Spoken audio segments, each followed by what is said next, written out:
It's the Bob and Tom Show. The steam begins to rise, it slowly effervesces. Leaves are crinkling under sweet caresses. I cherish this moment of natural bliss. Nothing's missing when I'm pissing outside, pissing outside. You don't know what you're missing until you start pissing outside. Pissing outside. Come on, America. Pissing outside. You don't know what you're missing until you start pissing outside. There you go. You know, a rock, a bush, a shrubbery, a tree.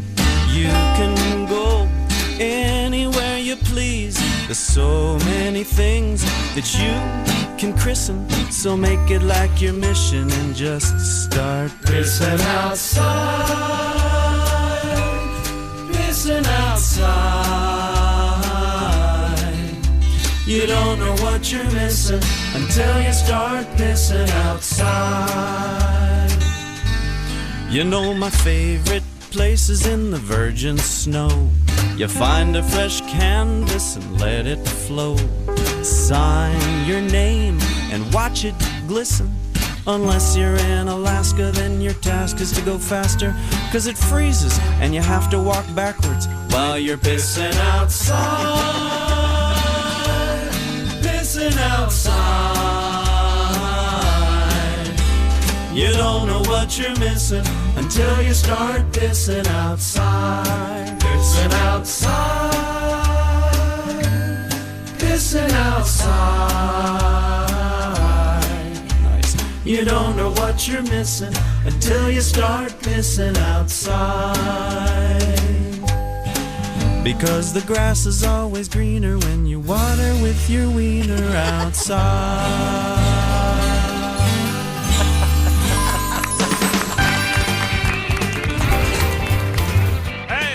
Thank you very much. I don't know how that happened. That was me on keyboards. Hi.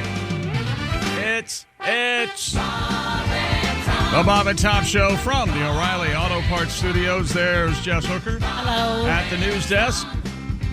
There's Pat Godwin. Hey, Chick. Hey, man. There's Josh Arnold. Hello.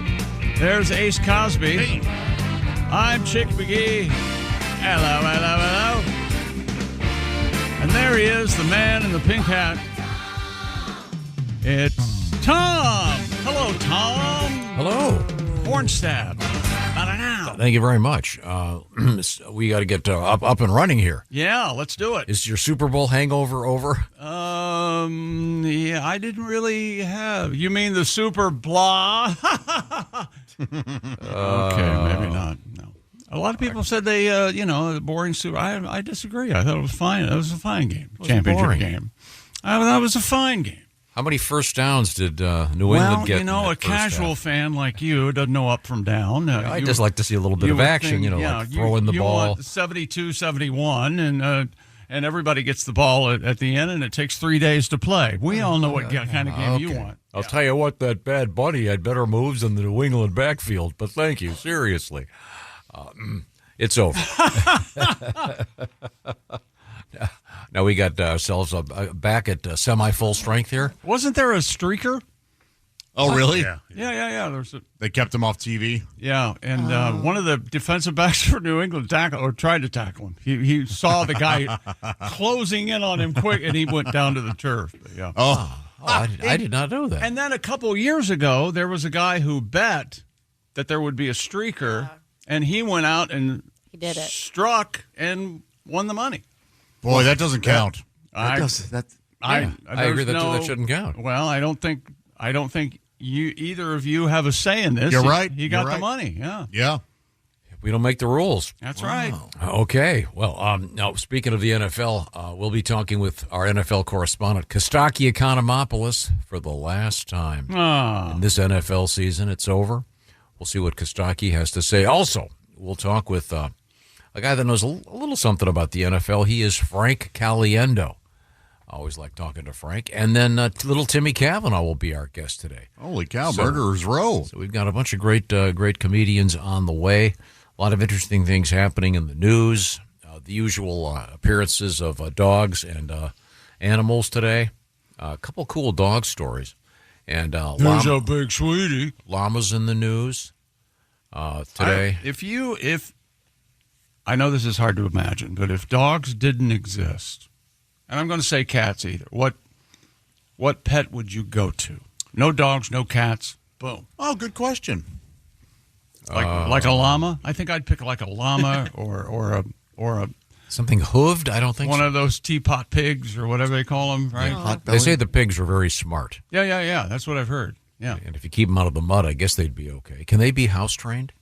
I would think so. I think. Yeah, they can. Yeah. Because I guess monkeys can't.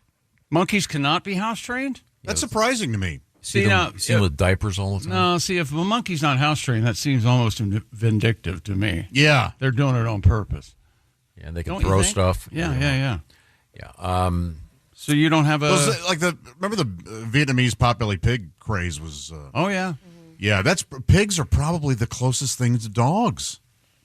I think they're smarter Right. than dogs or something like that. And I wonder if you can kind of snuggle with it. Oh, I don't know about that. Boy, dogs are good to snuggle. I know. You do want something that'll sit on your lap or whatever. No. Every year you go to the state fair, what's the one stop you always make? The spay and neuter tent, where I see the cats all stretched out, and I just point and laugh. You know that you always go to the pork. I do go to I see the world's largest sow. Ergo, not sow, a boar. Yes. World's largest boar. I looked at you and it reminded me. World's largest boar. Ergo, the world's largest boar has the world's largest nutsack. And they're always on display. And they're always on display. And usually skin tagged to hell. And I have pictures of my kids for like 7 years in a row with them standing next to the testicle. They are Pretty good. gigantic. Oh my God, they're huge. Yeah. They are huge, Tom. They are. You can't really oversell it. No, you Now, can't. I wonder what we can probably find out what the third pet is in the United States of America. I assume it goes dogs, cats, and then Fish. Does that count? no. That's got to be in top 5. Yeah. but no, that fish doesn't count. No, they don't. Yeah, of course they're a pet. As a pet? What do you mean? How do you pet a fish? Well, no, you don't have to pet. A pet? So Yeah. a pet. By definition, I think you have to. I don't think so. No, you don't How have to to. the pet fish? You got. What about? So what would you call a fish that lives in your house? Just I a love fish, this I show. guess. I love this show. It's not a pet. A halibut? No, that's not right. We have. I still have my one fish. That's not the same fish, though. You're not fooling me. No. It has been the same fish now for 2.5 years. Oh, well, that's no time. Is at it all. growing? No, he's just in this Really? circular aquarium. Yeah, we've I had don't him. think they grow. They grow to their environment. Yeah, he's about the same Oh, size. I think you're right. Yeah. In this canister, but that isn't a pet. Although I'm kind of proud that we've kept him alive for 2.5 How about a ferret? Chick, you want some ferrets? No, I don't want a ferret. Ferrets are sneaky, and they're kleptomaniacs. Yes, they steal. They like shiny things, and they steal them. Is that and, what was in Beastmaster? and hide them? Yes. Remember, there was Mark Singer was the star of Beastmaster, and there was a surge in ferret sales. I want to say there were 2 of them, 2 ferrets. Yes. Like Salt and Pepper or some or Blinking and Nod or something, and And they were his buddies. He would kind of do things. yeah. It oversold the intelligence of ferrets. I think that's why. Oh boy. Can you pet a bird? Yeah. Right, a bird. Yeah, you can pet a bird. I Well, don't know guess about what? Birds. You guys are correct. Birds? Number 1, dogs. Yep. And there's a picture of a little baby golden retriever. What a good He boy. looks like a baby bear. He's going, whatever this is, I'm loving it. This is the greatest thing that's ever happened to me. Num. And then next to that is a cat. Number 2, cats. Sure. And I'm astounded. This list, number 3, fish. Yeah. I mean, Fish. everybody has, so many people And have you fish. say a fish is not a pet. No. Number 4, birds. Birds. Number you have to 5 feed is guinea pig or hamster. Yeah, that's what I would say, too. No. Number 5 is reptiles. oh, wow. Snakes, Over. lizards, Now- turtles. Oh, yeah. Now, N- there's number- something you can't pet. Number 5 is, number 6 is small mammals like hamsters, guinea pigs, etc. Gotcha. You guys nailed it. Now, but like I said earlier, coming up, we do have a couple cool dog stories coming up in the news, including a dog clone story. We've been getting more of these. Not so sure how I feel about that. We'll weigh in on that a little bit later on today. I've loved my dogs in the past, but I don't think I'd want a clone. Because the next dog I got turned out to be almost as cool as the, you know what I mean? Yeah, it's not the same dog. No. I assume it looks the same, but it's not the same dog. It's it lends itself to a Stephen King book. Oh, yeah, boy. Yeah, they'll come back, but they're not. Clone your dog and then go to the Humane Society and tell them you cloned your dog. Yeah. see how they react. We opened with Billy Jonas and a song called "Pissin' Outside" by special request to Andrew, who is a distinguished executive who found himself on vacation in the Bahamas and found himself on an island at the Queens Highway and just had to go. So really? Yeah, so he crossed the highway. He said, in the brush, the Bahamian brush, I started singing, and I'm pissing outside, pissing outside. Thank you very much. Thanks for the request. And the season for urination never goes away. Have you urinated outside today yet? No. Are you looking forward to it? I may get the opportunity later on today. But as someone pointed out, as much as I do enjoy peeing outside, I'm also not a fan of cursive writing. And yet, when you write your name in the snow, admittedly, it is more of a signature. So Less stop and start. Yeah, if you go cursive. Yeah, if you can print, that is quite the skill. Your urethral dexterity. And as much as I don't favor teaching cursive writing to young students, I guess you could just teach them the signature, and they can certainly do that with urine. I can't cut my flow off like that. Yeah, exactly. That's why cursive's once key. it starts. Yeah, man. that's why you want to go cursive. Yeah. Now, also coming up, we have a urination in the news in an odd way today. A rather unpleasant way. I'm a pee on you. Precise. Right now. I like it when you pee on me. Tom, would you pee on me? No. Where was I? I've lost my place. Also coming up, we have alcohol news and a cool motorcycle story and a hilarious story on a topic that's never very funny, which is the Russian invasion of Ukraine or anywhere. The Russian invasion of Ukraine. Trust Taking me. back their rightful land. This is... Mother Russia. At first, it sounds it's going to be kind of rough, and then when you see this, you'll thank me. Okay. Because it is so unintentionally hilarious in the world of a serious unintentionally hilarious Mortal Kombat. Yeah, trust me on this. In the world of Mortal Kombat. I'm not kidding. No, we know. I know. And you can understand our hesitancy. In your way, you're not kidding. I know. If you disagree with me when this happens, okay. I will acknowledge that I was wrong. I want $10,000. I'll ask Jason. You've seen it, right? Now, am I correct in saying this is? Yes, I'm getting a thumbs up from Jason. Right. He loves again, in the world of sudden horrific death, this is actually funny. Okay? And by the way, you can't have a teapot pig in the county we live in. It's illegal. Oh, boy. I didn't know they went county by county. Yes. I would let's just make it, before we move on, I would let's state the following. Okay. We live in the world of credit cards, as you know. Everything is on the cards now, and you've got the different machines. You swipe it sometimes, and then sometimes you stick it in. But sometimes you have to do the finger signature. Okay. Do you know what I'm talking about? Of course. On the screen.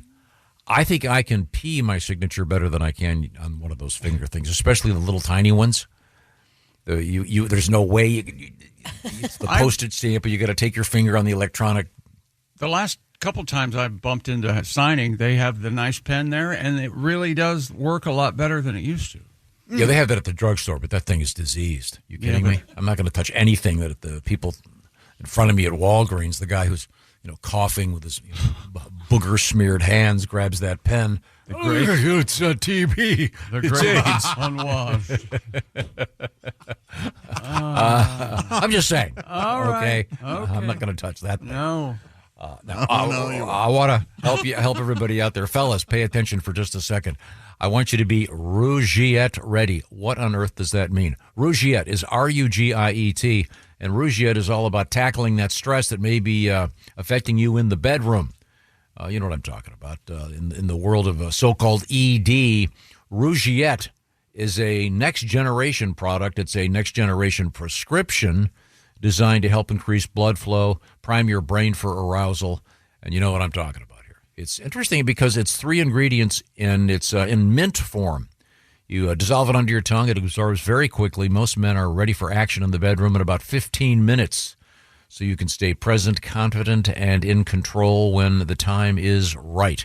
Rougiette Ready is what we call it. Rugiet, and I'm spelling it because I want you to go to rougiette.com/Bob and Tom. That'll knock 15% off your order. Over 150,000 men have already tried Rougiette, and getting started is real simple. Rougiette connects you with a doctor online, and your treatment ships discreetly to your door. Once again, this is a prescription.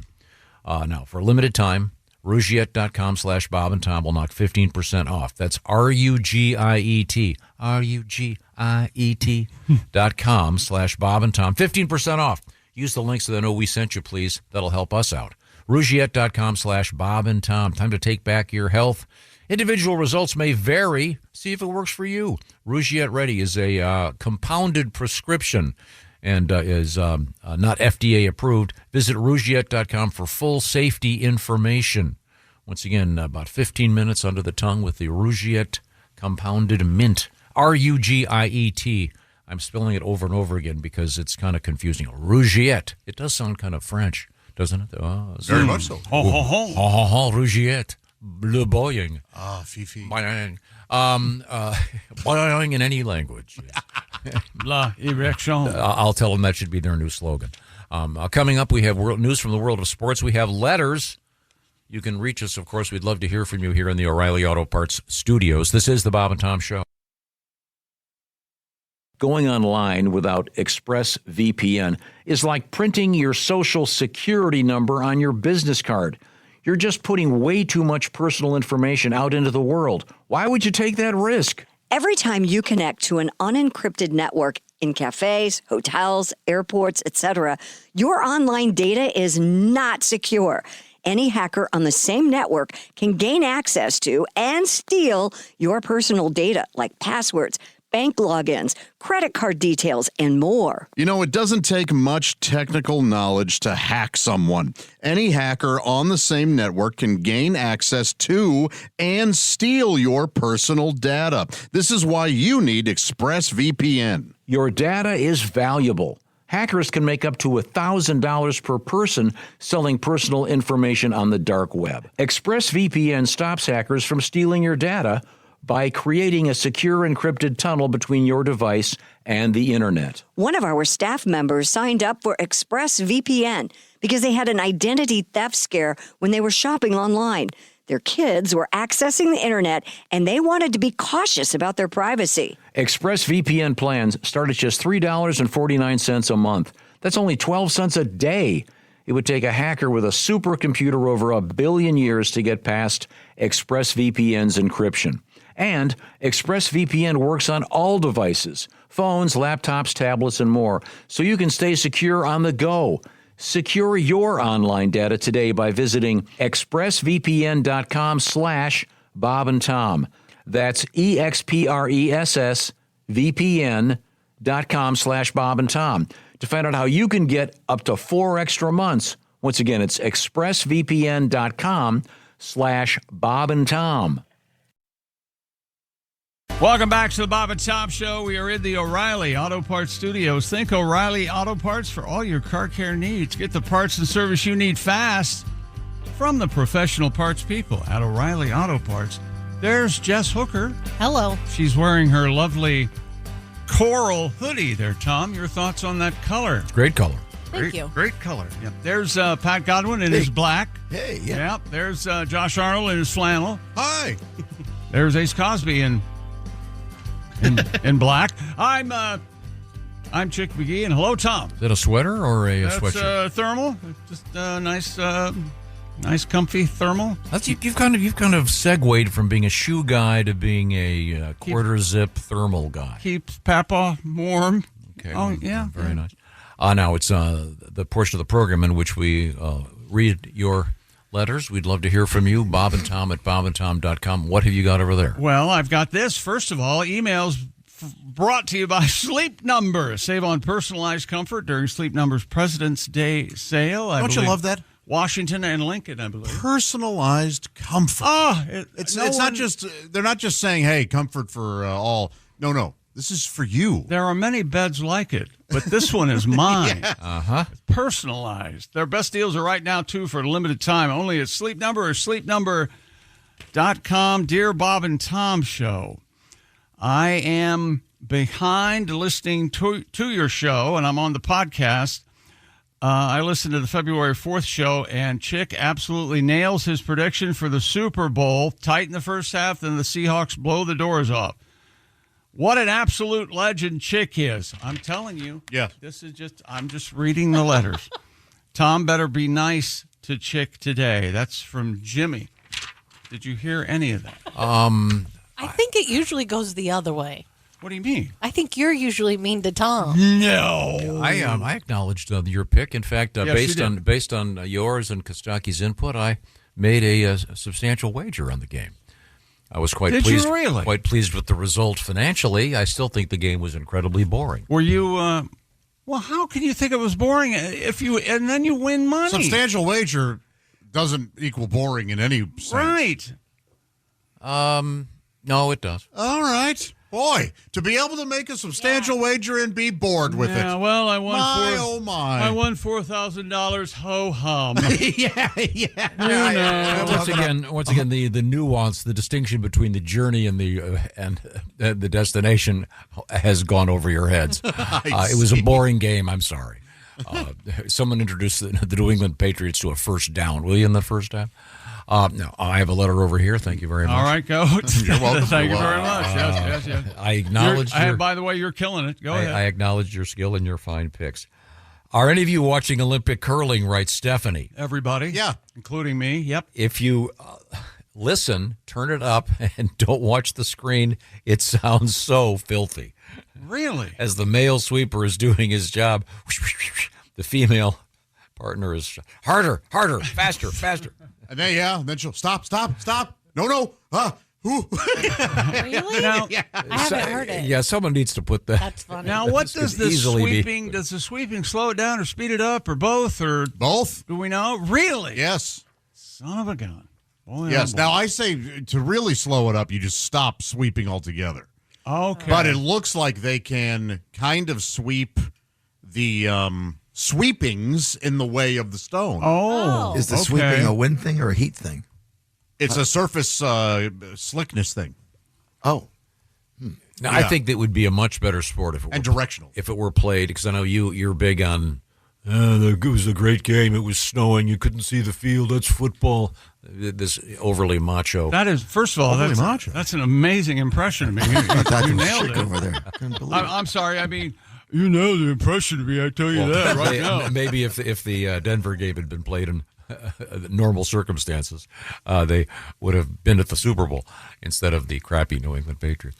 Everybody was picking those crappy New England Patriots. Anyway, curling stone weighs between 38 and 44 pounds.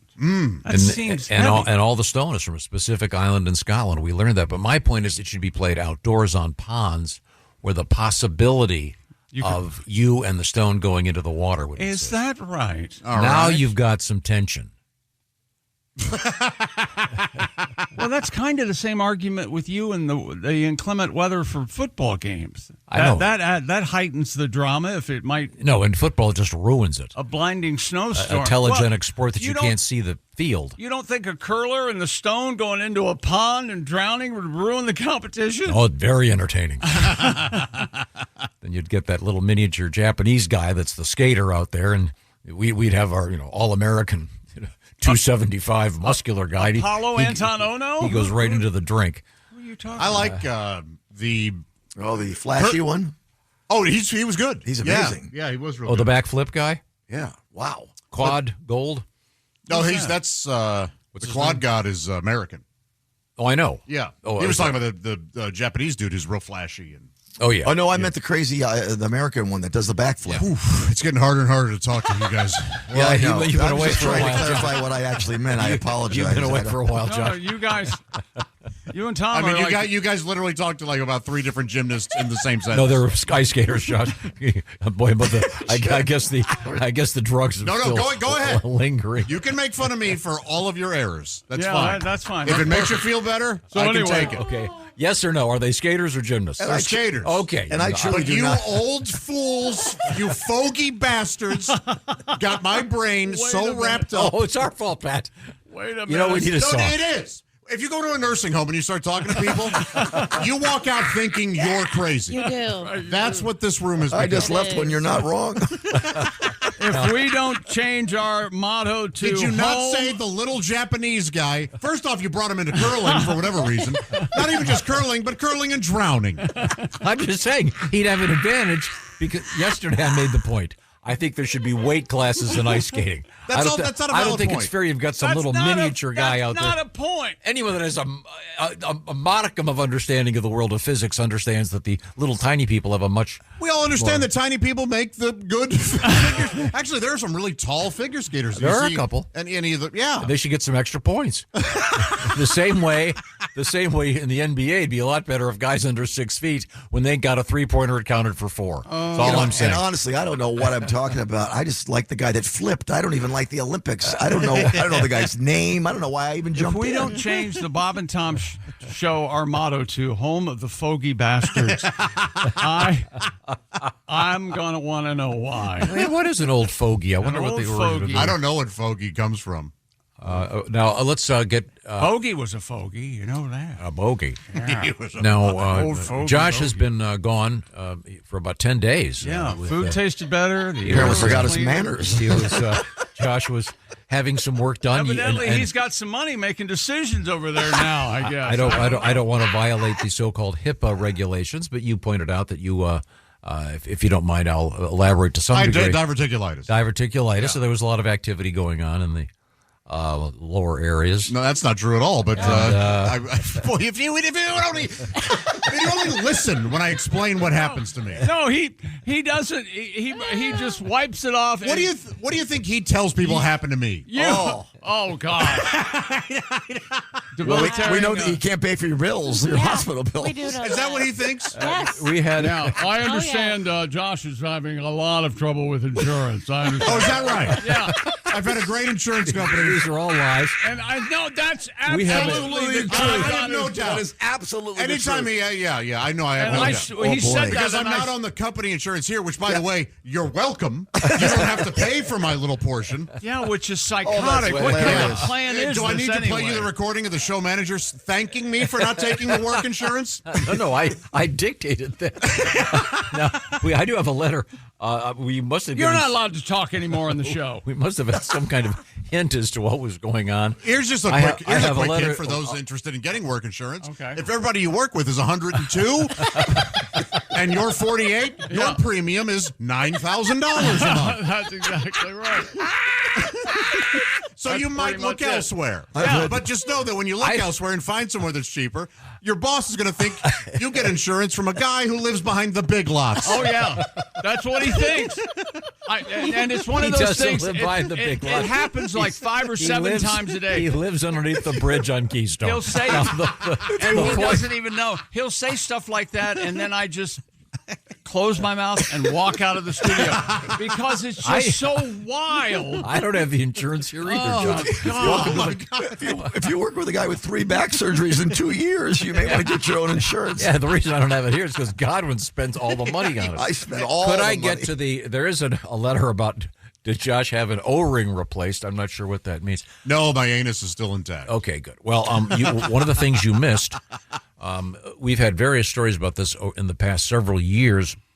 There is something out there called a fecal transplant. Oh, right. And I don't know if you, on your driver's license, if you're a donor or not.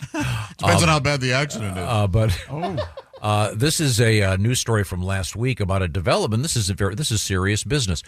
They are called in this news account. It's so-called poop pills. The word poop pills in quotation marks, and it's used to combat dangerous antibiotic-resistant infections. This is a real thing, very complicated and very scientific. And I don't know much about it, but I believe the technical term is fecal microbiota transplants. So it can, but they're now saying it may eliminate some of the toxic side effects linked to the drugs used to treat various forms of cancer. So that's Wow. that's kind of good news if you're being treated for something like that. Serious business, but the side effects are often pretty awful. And this may be something in your future, the so-called poop pills. I know that there are a lot of developments. They are working on the gum. There was a problem with the taste.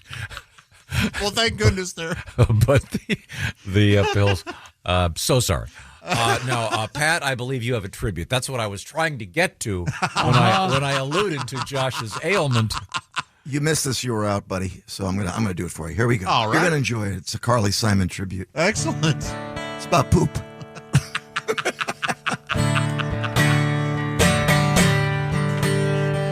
Now, there's a poop pill to help us with a problem got.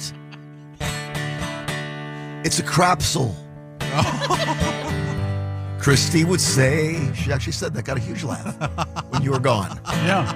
Before it was done via colonoscopy. Now it's a pill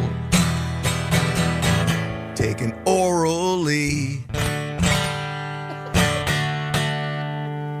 Fecal transplantation. That's right, Josh. Fecal transplantation. It won't hurt a bit. But the pill tastes like, that's right, shaving cream. You scared me. Very nice. That was one of the first. Wasn't that one of the first songs that was turned into a commercial? Absolutely. Didn't they turn that ketchup commercial? Yeah, Heinz. Anticipation. Yeah, I guess Carly must have needed the money bad. I don't know that. Such a nice song. That is a nice song. The original, I'm referring to, of course. What's coming up in the world of letters and/or sports? Well, we've got a fight in the NBA last night. Headlines about Cleveland Browns quarterback Deshaun Watson. Lindsey Vohn's dad is talking about his daughter. And sad news from the NFL. Evidently, Stephon Diggs and Cardi B have broken up. Oh. They made the announcement after the Super Bowl. So, yeah. It was tragic. Yeah, tragic. Two kids like that can't get along in the world today. Well, he had like the ex-wife in the front row. Did you hear all about that? And she was wearing his jersey. Yeah. Oh. Yeah. I'm interested that you have the lowdown. I love this. I love gossip. You know me. That's interesting. Yeah. All right. You know, it's a shame, Pat. You would have made a really great gay guy. I know. What a waste. There's still time. It's almost like you were related to a gay guy in some. Oh, he is a pretty good kisser. Whatever you're into. Part of me is upset he kissed you and not me. Why is that? Okay, all right, I see. Whatever, a bit of a challenge. Whatever you're into is okay with us. But I want to remind you that's not true. Okay, that's not true at all. There's people making love to Cabbage Patch dolls out there. We don't want that. Well, we do if they're going to buy him some nice jewelry, because my buddy Steven Singer says whatever you're into is okay with me too. Worst segue ever. Yeah,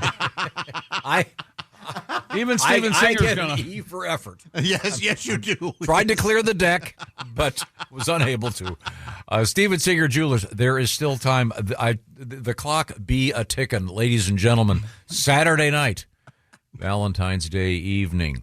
And am I correct in saying next year is Valentine's Day also Super Bowl Sunday? Yes, sir. Yeah, you are correct. Yeah. That is going to be something.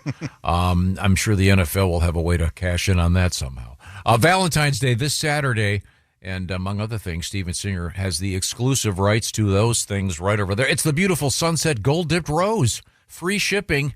If you want it to arrive on time, I believe today may be the final day that they can get it to you on time with regular good old-fashioned free shipping. So what I'm talking about is the Sunset 24-karat gold-dipped roses. They're going for $89.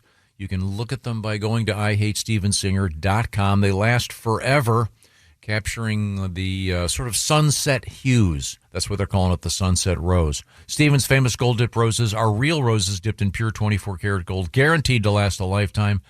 They arrive in a famous signature gift box with your own personalized love message for Valentine's Day. Steven Singer, of course, also famous for diamonds. The specialty, of course, engagement rings, not to mention those beautiful bracelets, necklaces, earrings, etc., etc. Free shipping to arrive in time for Valentine's Day ends at 2 p.m. Eastern Time. Technically tomorrow. I say do it today.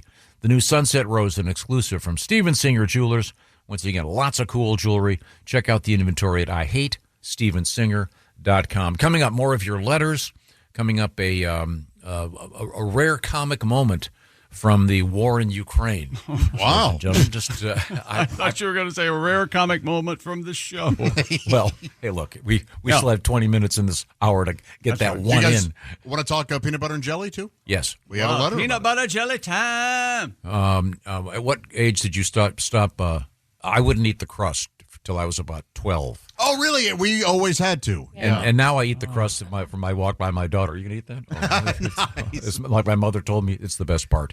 These are the O'Reilly Auto Parts Studios. This is the Bob and Tom Show. Thanks for listening to the Bob and Tom Show. Sponsored in part by Java House, the official coffee and refreshments of the Bob and Tom Show. What would you do if your online store converted 36% more shoppers? You could take 36% more vacation. Another pina colada? Yes, please. Open a new retail location with 36% more square feet. Fantastic. Hire 36% more help. You're hired and you're hired. Shopify has the world's best converting checkout, up to 36% better than other e-commerce platforms. What you do with those extra sales is up to you. Switch to Shopify today at shopify.com/listen and get a $1 trial. Shopify.com/listen. In about an hour. Hey, welcome back to the Bob and Tom Show. We're in the O'Reilly Auto Parts Studios. There's Jess Hooker. Hello. She's at the News Center. There's Pat Godwin. Hey, chick. Hey, man. There's Josh Arnold. Hi. He's at the I Hate Steven Singer sidekick chair. There's Ace Cosby. Hello. I am Chick McGee, and coming up, Kostaki with one last NFL check-in, one last NFL report. Frank Caliendo today, and also Tim Cavanaugh. Hello, Tom. Hello, Chick McGee. Got a few more letters I want to get to here. All right, sir. Dear Bob and Tom Show,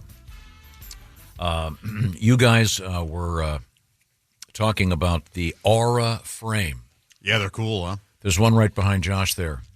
And it's a great gift, by the way. We'll be talking about it a little bit later on. The way it works is you digitally load photographs onto it.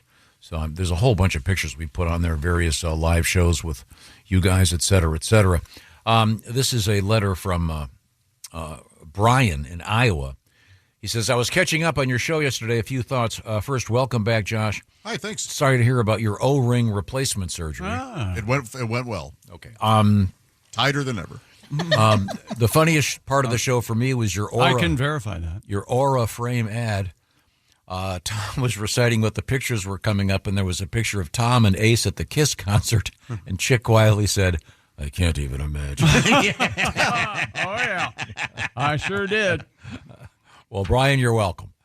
Thank you for taking the time and trouble to write. Did you guys talk any time during the movie? Just respect for the music? You watched the show, or what did you do? Oh, we had sweet tickets. Yeah, you tell each other your favorite Kiss memory. It was fun. You had hot dogs? They had hot dogs there. Wow. I had prime rib. Nice.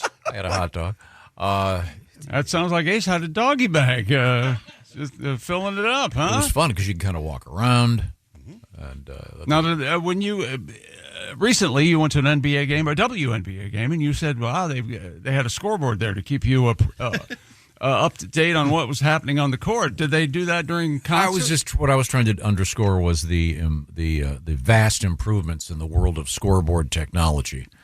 The video replays, the stats up to the moment. It's absolutely amazing. Makes it a lot more fun to watch. You don't remember the days when you'd go down to the square in whatever town you would live in, and they have a giant board with a baseball diamond up like 20, 30 feet up in the air, and you could see they would move these little wooden people, sure. And it would signify runs scored, and that's how you'd get the update on the baseball. Well, they would have the baseball. There's a guy inside the. Yeah.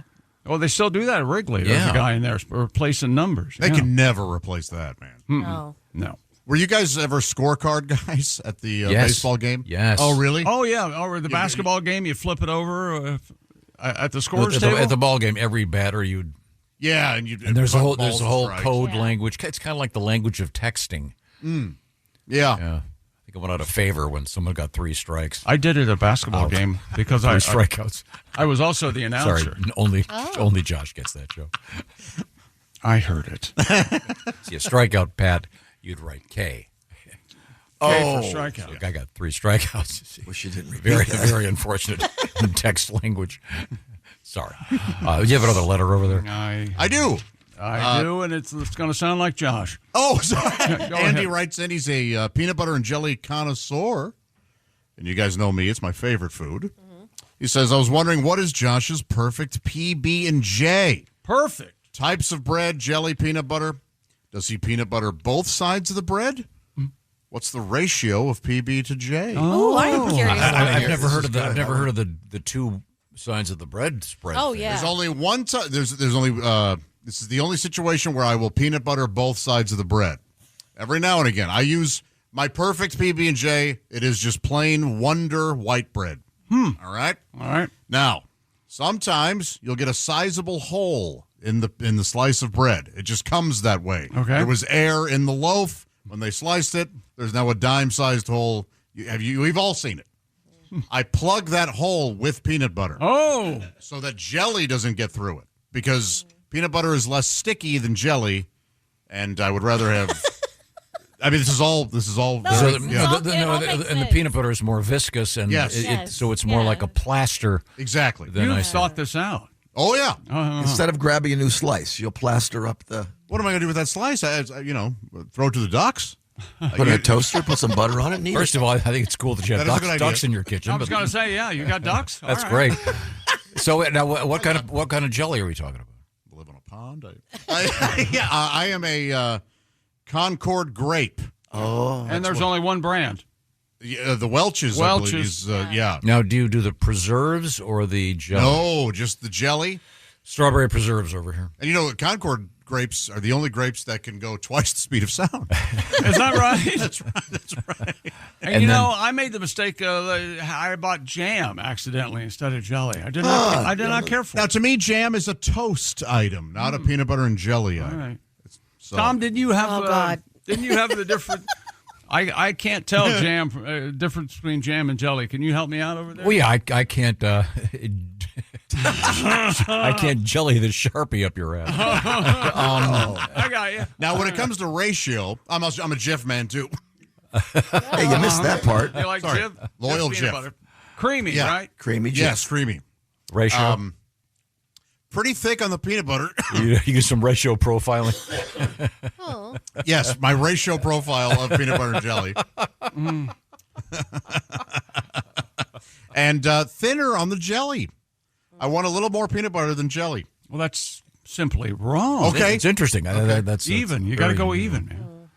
I mean, even is key. You're right. That even is great. It I is go great. by weight. Well, how so? I put peanut butter on one piece of bread and put jelly on the other piece of bread, and then I give it a heft. Yeah. I go, oh, this seems a little light on jelly. I put some more jelly on there, or peanut No. butter, vice versa on the peanut butter. Boom. Next thing you know, you got a 4-foot tall That's sandwich. exactly. Now, do you cut diagonally or do you go with the traditional? Whole sandwich, yeah. No cutting. Oh, no cutting. Now, a grilled cheese, I cut diagonally.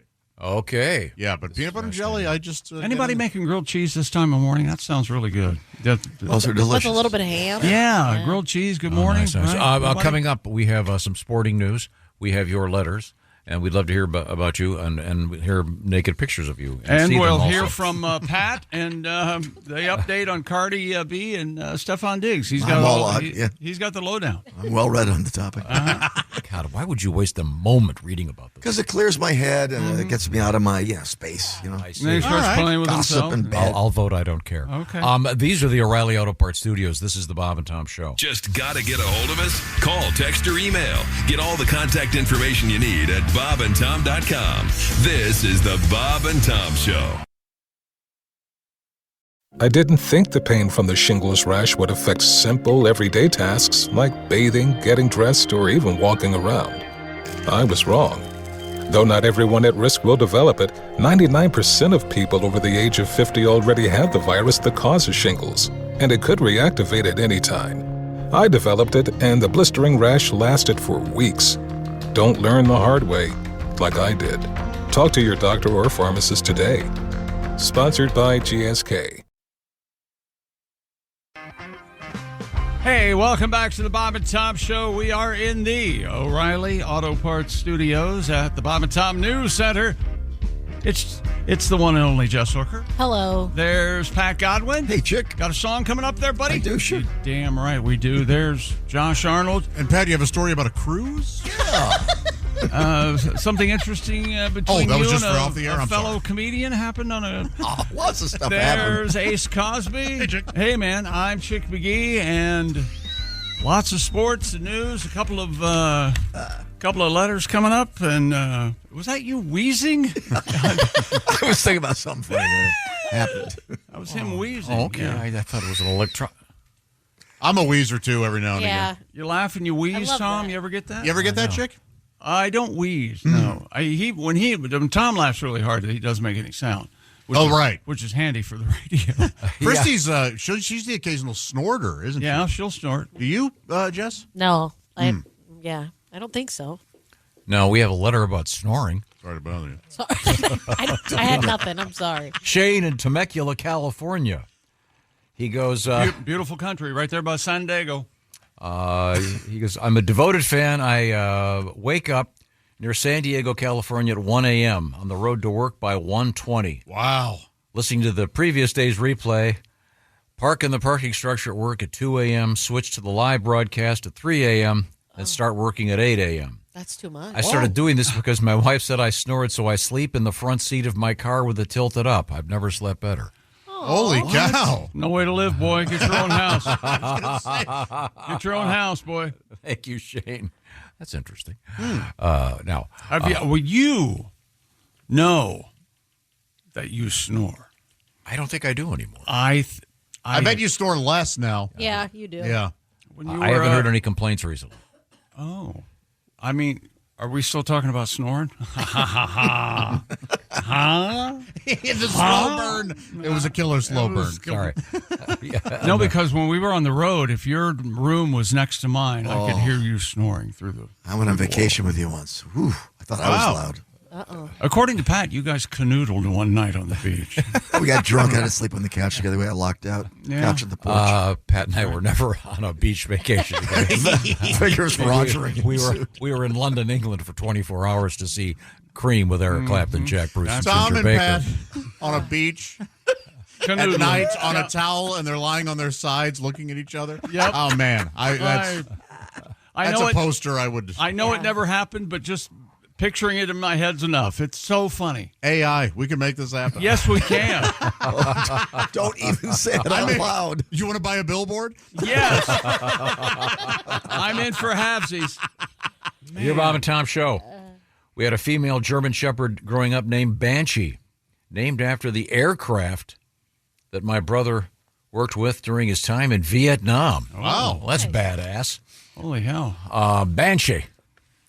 I remember, isn't a banshee famous for the loud screaming? Oh, yes. Screaming banshee? You hear a banshee, you run. And what is a banshee exactly? Oh, it's wild banshee. Most often it's a hideous figure, 6 to 7 feet tall, always left-handed. Face all painted, running through the No, woods. it's an animal, right? No, it's a spirit. Yeah, it's mythical. Typically yeah. a female spirit, Banshee, yeah. A lady's. I didn't know that. Like a mad one. Yes, yeah. You ever been around a mad lady? Oh, banshees all around me. I create my own banshee. Speaking of that, they had a behind the scenes at Westminster Kennel Club, the dog show, and they freely throw the word bitch around as they're They do. judging. It's funny. Yeah. Yeah. The Maltese bitch. Yeah, when they're telling them to line up. That's what the Doberman bitch over here. The Doberman bitch. Yeah. And some of those people running with them, boy, they need to close the snack bar. And then my God, They're overweight. Jim. I heard a lot of people calling for cigarettes.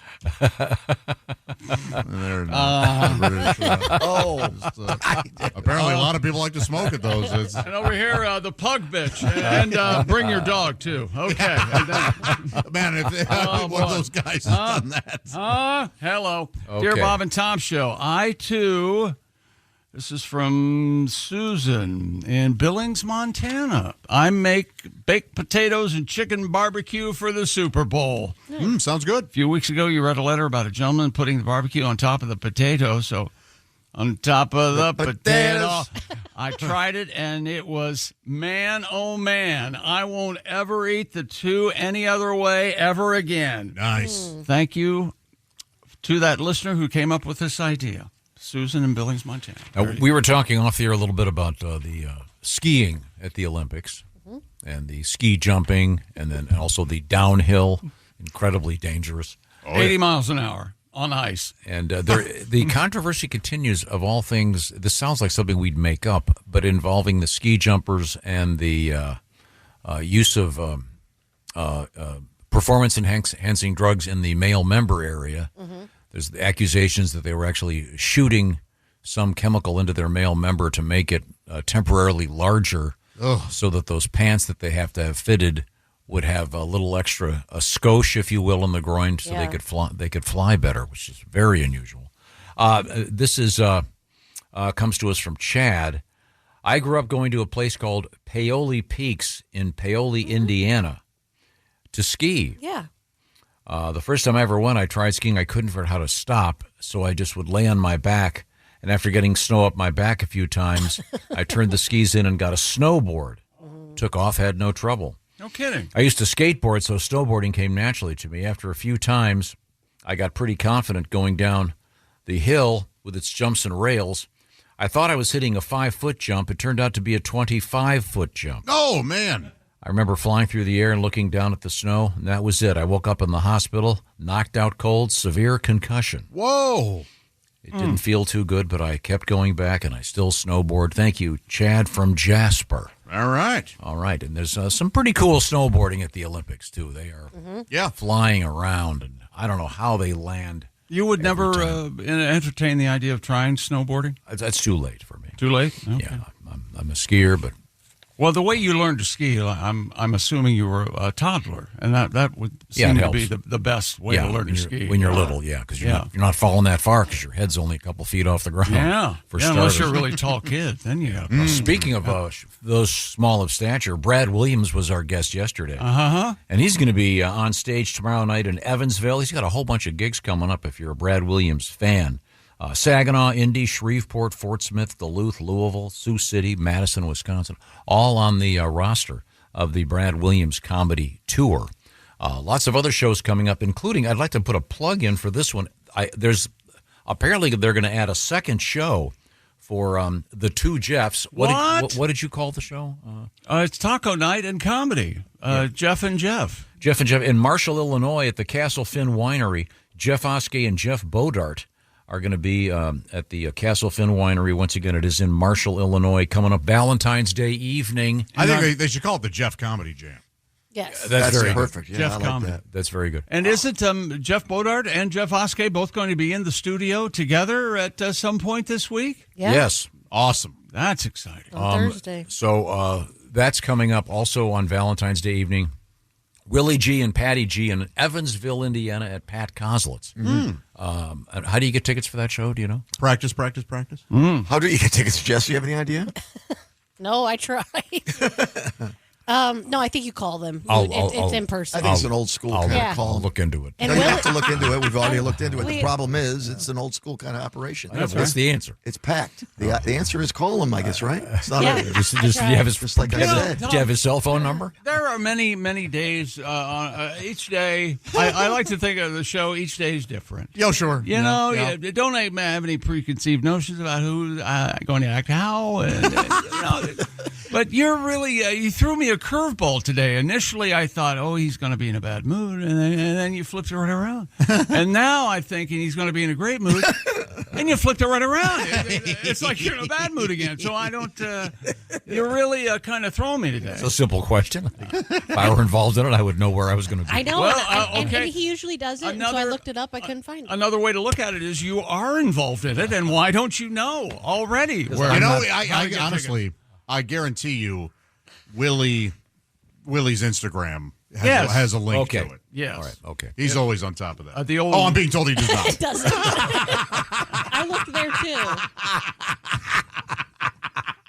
too. They're making it impossible to get tickets. We can ask Willie on Friday when he's here. Packed. It's going to be a great show. That's how you create a demand, right? Yeah. A shortage. Okay. Coming up, we have news from the world of sports. Yeah, we do. We have comedians Kostaki Economopoulos with our NFL final seasonal report or final season finale. What am I saying? Frank Caliendo coming up today, and Tim Cavanaugh all on the roster today. Right now, you need a hero. That's right. One man rises to the challenge. He's driving all those kids to soccer practice. How does he do it? Monday, Tuesday, Hyundai. It is Hyundai. The Hyundai Palisade Hybrid. A staggering EPA estimated 619 miles of range. And, of course, a hybrid, so it gets great mileage. Get the details by going to HyundaiUSA.com. And their motto is no cleats on the seats because growing up, we had the old station wagon. And there was the back seat, which was a bench seat, and then there was the way back.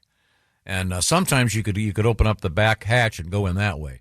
But usually you'd go in the back door, then climb over that what was now the middle seat, and that's when it would get all muddy. So with no cleats on the seats, how do they do it at Hyundai? They have the captain's chairs for the back seats. It's a simple design and perfectly executed by Hyundai. So I'll get all the details, see what I'm talking about, and find out about that 619 estimated EPA range on the beautiful Hyundai Palisade Hybrid. HyundaiUSA.com. You can even call them for information, 562-314-4603 for more details. Hyundai, Hyundai, HyundaiUSA.com. The beautiful Hyundai Palisade Hybrid. By the way, Christy Lee is bragging about, I've got a snow button on my Hyundai. Okay, that's very nice. What if you live in Miami, huh? Now what are you going to do? I just put her in her place. Now, way to go, Tom. You're welcome. These are the O'Reilly Auto Parts Studios. This is the Bob and Tom Show.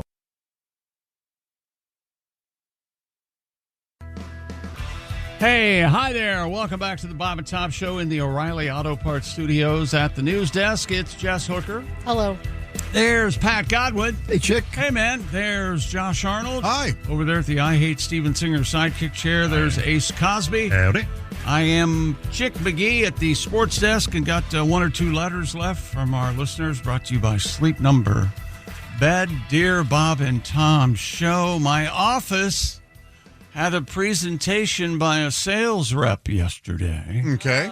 He introduced himself and said he was from DeLand, Florida. My eyes lit up. I asked my coworkers, does anyone know where DeLand is? And I immediately said, it's by the sea. He says, lots of big laughs. Oh, nice. Yeah. Thank you very much. You're welcome. Thank you, Tom. That's from Damon. Way to go, Damon. I bombed hard at the hospital. I haven't told you guys this. No. With the land? No. Wait a minute. This was in the hospital when you were. Yeah. Recently. I thought I would give the nurses kind of a fun little. Now, are you wearing the gown at this I time? am wearing the gown. Uh-huh. Okay. So they take me off my IV for 4 hours, which means I'm free. I can walk around without having to push that thing. Right. And they were like, we encourage you to go out in the halls and walk around. And I'm wearing the gown, and I've got ice water in a styrofoam cup with a straw. And I'm walking through the hallways. And my hair looks crazy, of course. Right. And I walk up to the nurses' station, and there are 8 or so nurses. It was packed just behind there. Yeah. And I leaned up on the counter, and I go, how we doing, ladies? And took a sip from my straw. Uh-huh. They just stared at me. And I go, I'm just screwing around. And they all just went back to their work. And I just walked off. Oh. I don't know what they must have thought I was doing. Yeah, no context. They don't know who you are. How we doing, ladies? Don't know you're a comedian. Because in my head, I'm like, what guy would think he looked cool at all in this situation? Right. How we doing, ladies? Yeah, they've heard it all. They hated it. Yeah, the guy in 4B wants us to put the enema back. Yeah, that's kind of what I thought. Like, oh man, I bet they do get hit on, and they think that I'm being sort of serious here. So yeah, I learned my lesson. Okay, they're working hard. I shouldn't be bothering them. Yeah, I had a weird thing happen to me. Oh, I typically will shower at night now.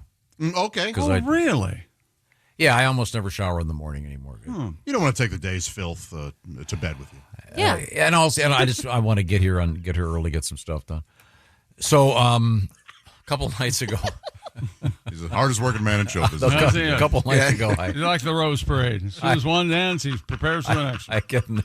I get in the shower, and the shower has a glass, kind of a big glass door on it. Yeah. And of course, it immediately gets misty, so you can't steamed up, you can't see it. So I'm in the shower, and Kelly, I don't know what she wanted something. She opens the door and she screams. Didn't know you were in there. No, she goes, "Why are you wearing my shower cap?" And I had put on her shower cap because even though I don't have a lot of hair. What? You didn't feel like getting your head wet? I don't want to get it wet because then I've got to put it on the pillow. And she... What? Yes, you would have thought I was wearing a dress. Wait a minute. What? Why did you have the shower cap on? Because if your hair is really wet, but you dry can, into that's what seconds. towels are for. And it really does dry in a matter of minutes. I was so I wanted to go to. I was so tired. All right, okay. I think you enjoy the process of putting a shower cap on. Admittedly, I will prance in front of the mirror. Tuck in my male member and go, I could have been a girl, but I didn't. This can't be happening. Yeah. Boy, if anybody uses a shower cap, I do. Yeah, okay. Yeah. Would you be annoyed if you saw that your husband was using it? She screamed and started laughing. Because I should point out, it's very feminine. I was going to say, it's kind of pink with a little bunch of stuff on it. Mine has butterflies all over it. So she wasn't mad because she didn't want your greasy pate messing up her shower. I think it was. Can you tell us what she said, exact word for, or did she just scream and run out? And then she said, "Why are you wearing my shower cap?" Oh boy! Because I've been sort of secretly doing it for months. And did you explain it to her? No, she shut the door and ran off. I don't even know what she wanted. She hasn't been back for 3 days. I don't even know what she wanted. So man, that's good. But I'd love to see you in a shower cap. I can take a photograph. Oh, please! It's very impressive. Can you just for a moment think in a real way what it would be like to live with him? We get a little taste of it being in here every day. But can you imagine the day-to-day oddness of him? I think of all of us. Well, yeah, that's true. We all have about a 4-hour limit. Yes, but one of the things I love most about Tom is I think his head hits the pillow and he goes, "I'm the most normal person." Absolutely. Yeah, tomorrow I am the king of normality. Right. Tomorrow I get to run the monkey house. Who knows what my co-workers are up to right now. I have to take care of them. I'm the voice in the wilderness. By the way, I'm the only one. We need something new in contemporary culture. What's that?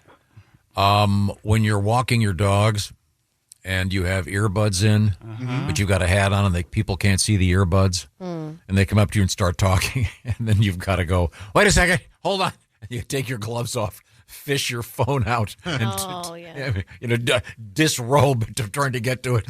So you go, "Well, hang on. No, why don't you just take an earbud out? That's what I do.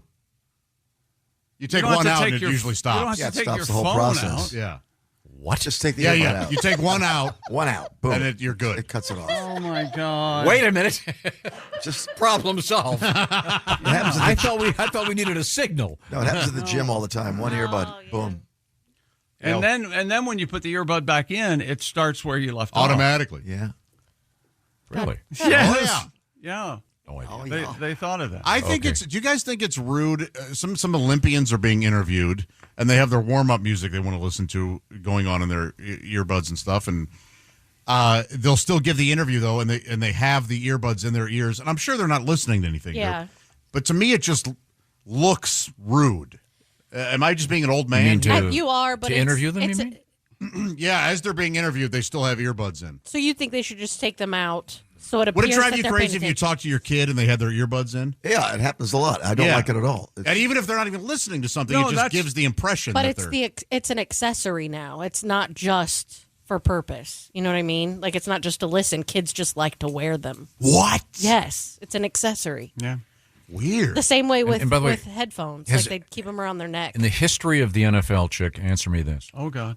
Those mid-game coach interviews, has there ever been one where the coach said something that was interesting? Never. Well, what we're going to do is the second half, we're going to try to stop them, put some points on the board. And I don't know. Well, thanks, Coach. That was really helpful. And it's uncomfortable for the interviewer, the interviewee, the people watching. They're contractually obligated to do it, obviously. Well, I think if you stop and think about it, what I've come up with is it costs so damn much to carry the NFL. They need these value-added features, and I think that's something that the network said, okay, well, we'll give you a coach.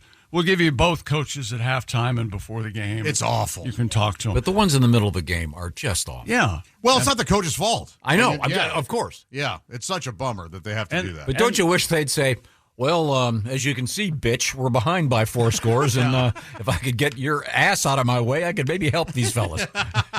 Oh, sorry. And really, it's a true testament to those guys that they can actually, okay, I need to answer this question in a thoughtful way. I forgot I'm getting paid $1 million a week. I better go talk to her. Right. Okay.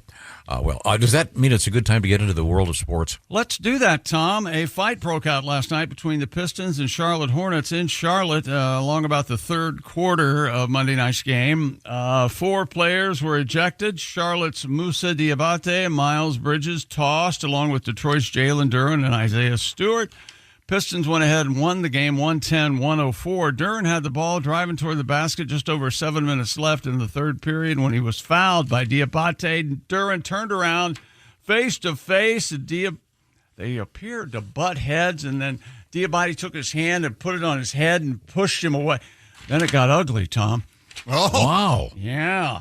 Duren then hit Diabate in the face with his open right hand. A confrontation lasted about 30 seconds. Everybody's okay, though. And this story just for you, Tom, from Cleveland, Ohio. Okay. And the Cleveland Browns. Deshaun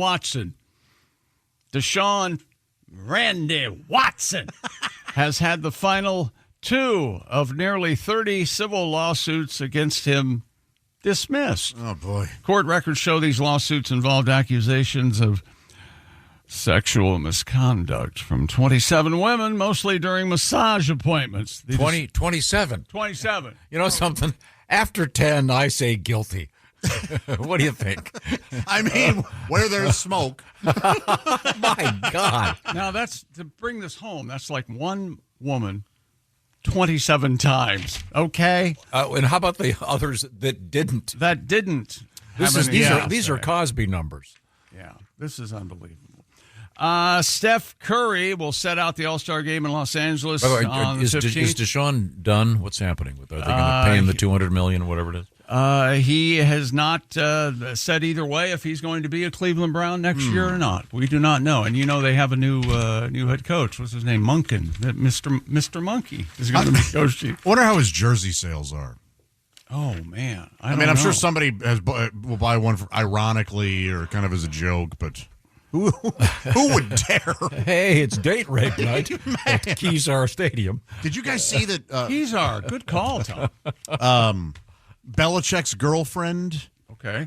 I saw that. Was wearing a T-shirt that had the logo of the spa that Robert Kraft got busted at. Bravo. I love her now. What do you mean, bravo? That's hilarious. It was a T-shirt just with that big logo of whatever tan and spa place. Or I whatever saw that T-shirt and I had not made the connection. Is that right? It was the...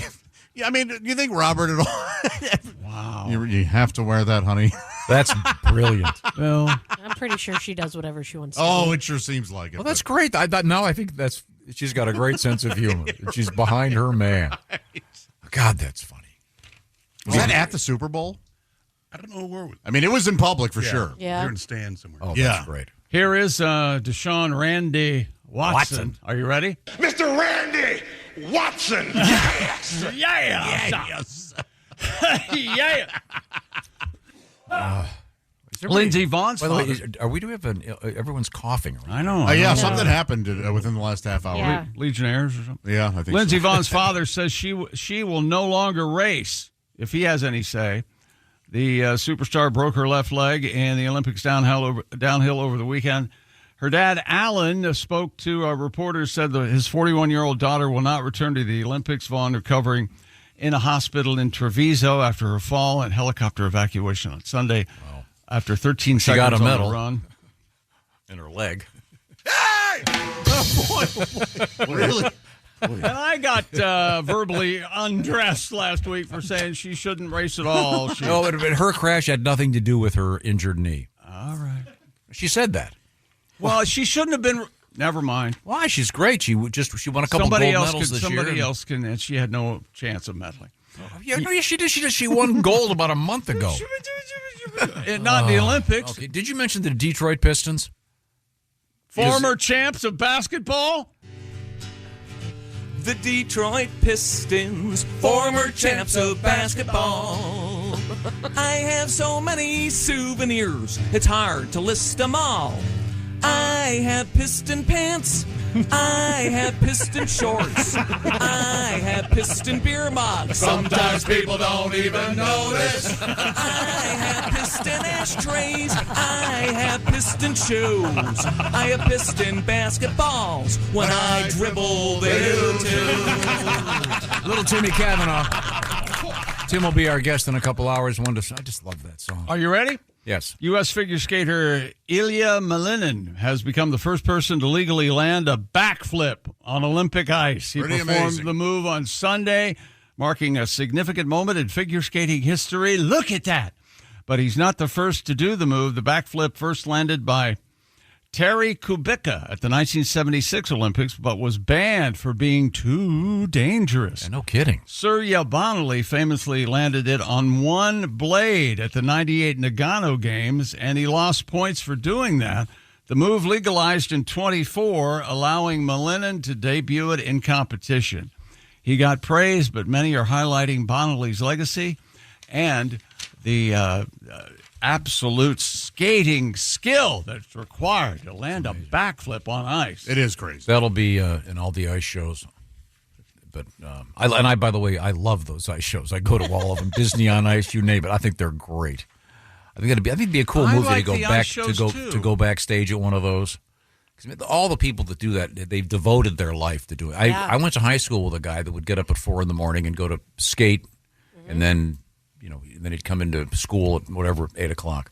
But those people are so devoted and they're so great at it. But that does seem to be incredibly dangerous. Yeah, I can't even imagine. My question is this one. I know that, for example, for the snowboarder tricks, did you ever see they develop those pits with the huge foam cubes in them so they can learn how to do something before they do it in the snow and break their necks? Mm-hmm. How do they practice that? Is it the same thing? Might be. Do they skate to the edge of a thing and then go for it? Yeah. Because I would think if you'd miss it, wouldn't you crack your skull? I mean, so many things that go wrong. Man. Maybe I wonder if they wear helmets when they practice that thing. Well, and the ice is hard. Yeah, it is pretty hard. Yeah. One of my daughters broke her arm on it earlier this year. I'm very familiar with it. Are you ready for a new sport, Tom? Oh, and we come back. I've seen the video. A brand new sport. Yeah. You're not going to believe it. I have a question for you. Can we wait till we come back? It's very quick, though. Okay. In the history of sports, we've seen the referees, like at an NBA game, pulling the players apart. Yeah. Has there ever been a situation in which the players are pulling two refs apart that are having a fight about a terrible call? I don't think so. I like this. But would that be great in a movie? In any sport, has this ever happened? It has to have happened. Two referees or arguing. two umpires or something. No, they've got it together. They're not going to fight in front of it. Not everybody in the world has it together. Just because I have it together? Yes, if you want to see a bunch of together people, starting with me and Chick. Yeah, come on by during the show. And, good luck. If you think the world sucks now during the commercial, let us be in charge. No, I think it would be better. There'd be a certain loose anarchy to it. That's right. That's right. Isolationism. I'm for that. Yeah. Laissez-faire. Hey, you want heroin? Go for it, but I don't care. These are the O'Reilly Auto Parts Studios. This is the Bob and Tom Show. Hoosier history, baby. Indiana goes undefeated and wins the national championship. Own the limited edition championship football. Call 800-345-2868 now. That's 800-345-2868. When they're gone, they're gone. This is the Bob and Tom Show. Brace the rudders! Raise the sails! Raise the sails! Captain, an unidentified ship is approaching. Over. Roger. Wait, is that an Enterprise sales solution? Reach sales professionals, not professional sailors. With LinkedIn ads, you can target the right people by industry, job title, and more. Start converting your B2B audience today. Spend $250 on your first campaign and get a free $250 credit for the next one. Get started today at linkedin.com/campaign. Terms and conditions apply. Away. Welcome back to the Bob and Tom Show. Let's all take a breath and relax. At the News Center, it's Jess Hooker. There's Pat Godwin. Hello. There's Josh Arnold at the I Hate Steven Singer sidekick chair. Remind her of that in love sunset vacation feeling with Steven Singer's brand new Sunset 24 karat gold dipped rose, exclusively and only at IHateStevenSinger.com. There's Ace Cosby. Hello. I'm Chick McGee with Amazing Sports. Coming up, hello, Tom. Hello, Chick McGee. Let's see now. We have many things going on. Miss Hooker appears to be missing in action. Dumping it up. Could be. Well, just hosing down the bowl. I'm sure there's hosing it down. We've all been there. Explanation for this. We'll get her in here in a matter of moments. Probably changing her team. We have a couple things of interest coming up. I will urge everyone to pencil this in, depending on your location. You could see what we're calling Jeff Comedy Jam, featuring Jeff Bodart and Jeff Oskey at the Castle Finn Winery in Marshall, Illinois. That's a fun show, man. That's coming up on Valentine's Day evening in Marshall, Illinois. And they've added a second show. Is that true? And then the first one sold out. And then while I'm at it, Willie G and Patty G at the I don't know where you get tickets event in Evansville, Indiana, USA. Coming up on Valentine's Day evening. Willie G and Patty G. That's going to be a great show at Pat Coslett's place. Right now, I'm being informed I'm supposed to look up. And, oh, there we go. Well, look at that. Look on the big screen. There he is. My favorite plumber. Hey, everybody. It's Ed Septic. How y'all doing? Edward. Tell it's Ed because I got my name on my shirt. Oh, yes. A lot of people ask me, they go, hey, is Ed really your name? Technically, my name is Edward Turdwell Septic, the turd. I got sick of my buddies calling me Edward Turd the Turd, so I started calling myself Ed. The Super Bowl's over, football's over, wives and girlfriends are happy. Fantasy football is over. I never played fantasy football. One reason, too many dudes. I have my own kind of fantasy team, though. They play year-round. On my fantasy team, first-round pick, Miss Sydney Sweeney. Yeah. She got a bunch of people all mad about her jeans. I'll tell you, I wouldn't mind getting into them jeans, leaving a little of my DNA scattered about. For my number 2 pick, I'm going with tailback porn star Bella Danger. And with what her specialty is, number 2 is the perfect spot for her on my roster. Taking my cue from the videos I've seen, Bella is mostly in danger of not being able to sit down for a week after I'm done with her. My 3rd draft pick, let's not forget about Pamela Anderson. Oh, she made a big comeback last year with that Naked Gun movie. I don't care if she's 60. I know that sweet thing's got to be broken in like an old catcher's mitt. And I bet you if you get deep enough, it still smells like Tommy Lee. Oh, you got to go deep enough. Oh, yeah. Also on my list, of course, I still got her on a poster right over there on the wall, Miss Farrah Fawcett coming out of the water. Still to this day, I like to use her as target practice. For my next pick, everybody knows what a fan of WAP I am, so I'm taking Cardi B and Megan Thee Stallion, although I'm worried Megan Thee Stallion might buck me right off. Yeah. Ed, let's go WAP on that, all right? Yeah, hello. W-A. What'd I say? WAP. Oh, my bad. I meant WAP. Next pick, Margot Robbie. Oh, she was so hot in Harley Quinn. I'm like Tom, I don't even like superhero movies, but she was so sexy in that movie that cured my 7-year bout of ED. Is that right? Yeah, I traded my 8th pick. She's still relatively hot, Goldie Hawn. I traded her in for a sex-oozing maid named Clarissa at the Knight's Inn down in Terre Haute. Finally, for my tight end, I choose none the other than Josephine the plumber from those old comic commercials. You remember her? Sure. Yeah, the way I see it, she knows her way around the old plunger. She'll get a good grip on that handle, clear the pipe, and then clean up afterwards. Oh. That's my kind of lady. I gotta go. The cough is even real. Oh, The cough got to end. wow. Thank you, Ed. Josephine the plumber. Hey. Remember her? Well, sure. I'd have to look her up. Is there like a Hall of Fame? I believe her name is Jane Withers. I think that's who played Josephine Yes. the Plumbers. You're right. God, I don't. Yeah. Is there a Hall of Fame for the like Mr. Whipple? And, Oh, yeah. There should be. Yeah. Because There's a museum. at present, I think we've got a couple really good ones. We've got Dr. Rick from Yes. we were lucky enough to talk to Dr. Rick. He was of course featured in the Super Bowl. Here's his book right here. Made famous, of course, in those Progressive insurance commercials. Oh, that Dr. Rick. Yeah. Okay. But there are a couple, and then they also have Flo. Yeah. Then you've got the emu guy. The brawny man is still around. Yes. And the Marlboro man is gone. Yes. Oh, Is Mr. Clean still around? I think in cartoon form, yeah. Yeah. I think he's on the label. Yeah. Yeah. Yeah. The Mr. Clean Magic Eraser. And there are a couple they've updated. Yeah. That might have been an offensive. Do you want to? No, never mind. Thank Isn't you. it now just Ben's original? Yeah, rice? a number of them were. But there's still Chef Boyardee. Right. And both Josh and I agree on this. The Chef Boyardee canned ravioli is still a very fine product. Absolutely. It is good. It's really It is good. of all those things. Yeah. But I'm not a SpaghettiOs person. You don't like spaghetti. I'm with you on that, too. Yeah. I agree with you. You know what would be fun? It would be fun if you to go on that trip to Italy with Christy Lee and go to some beautiful Italian restaurant and you go, I'd like these SpaghettiOs. And I'm assuming you don't have it, the SpaghettiOs. What kind of dump is this? Well, do they even sell SpaghettiOs in Italy? There's no way. I can't imagine. you're immediately, no way. yeah. That's a good way to get whacked in the old country. Yeah. Yeah. Now, is it time now for our new sport?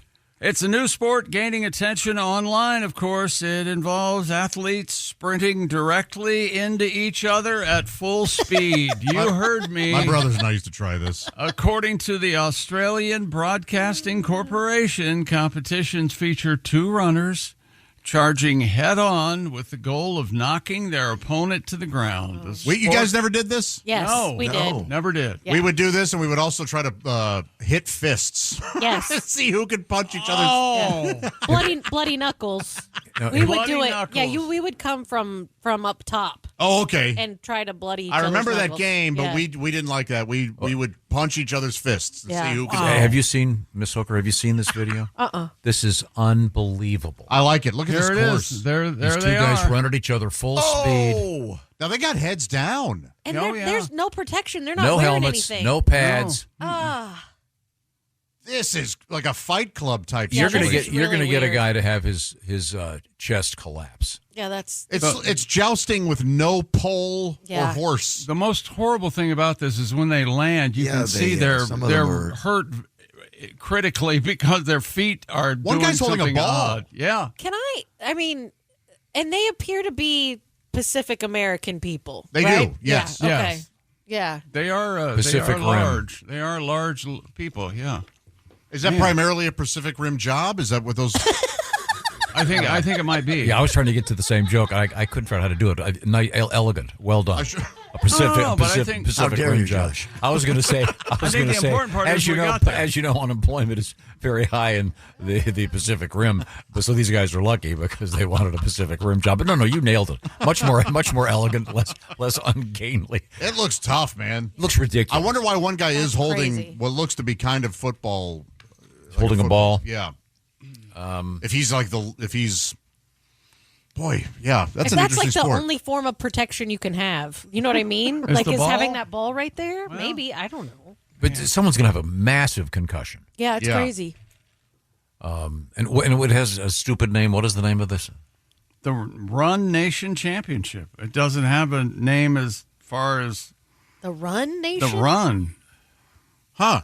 The most recent event held at Sydney's Horndern Pavilion. Yeah, of course this is an Australian Yeah, game. there you go. Despite growing popularity, medical experts are raising serious concerns. Health professionals are urging that the sport be banned, warning of brain injuries. Notably, athletes competing in Run Nation championships do not wear helmets or any type of protective headgear. Man. It's like a tackle version of Red Rover. Yes. Yes. That'll be next. They got 5 guys, and you got to try to get through them with no pads on. Man, God, it's brutal. Well, that's Isn't like this- they have a slap contest, the slapping contest. Yeah, that's hard to watch, too. That is very Man. hard to watch. Was in high school football? Yes. Did you have that drill? Nutcracker? What was the one you'd Smear the. Did you do this one, Pat? Where It you'd have was called the Gauntlet, similar Yeah. to that, but we had pads on. right? Yeah, Yeah. You just had to get through the guys. But they right? were- Going but Yeah, they down there were- was like 12 of them, one Yeah. person going through the whole but thing. they were yeah. standing still though. They were given a little bit of space to come at you, though. But Not much. In this case, both these guys are running full speed at yeah, each we other. didn't have that. And the person you're running into had pads. Yeah. I mean, like arm pads. You know what I'm Oh. trying to say? Like a blocking dummy or They piece do of this foam or- with Pee Wee League football and moms, where moms will post up at the end. The little boys will run towards Oh, their yeah. moms, and they got to tackle their mom. Oh, that's fun. Yeah, it's real cute. Oh, Yeah. Until this- the mom body slams the kid. Yeah, exactly. I was going to say, it's got to be real fun for the moms. Yeah, This it is is. my chance to finally pile drive this kid. You gonna make your bed? so this thing in Australia where the 2 guys run at each other full speed, no pads, and these guys all look like they're NFL linemen. They're Yeah, big 100. and Yeah. the name Run Nation Championship seems dumb. I've got a better name for it. All right. Okay. Let's see. It would be a championship tackling event. Oh, I see. They Okay. call it CTE for short. Oh, okay. Oh, It's yeah. my fault. That's I'm very- sorry. I'm the commissioner of the CTE. That's very, very good. We're going to I come right liked it back. very We're much. coming right back with our NFL guy. He is comedian Kostaki Economopoulos. This is the O'Reilly Auto Parts Studio, and this is the Bob and Tom Show. Thanks for listening to the Bob and Tom Show this morning. Even though we're not too much to look at, you can also watch the show on our YouTube channel. In about 10 minutes.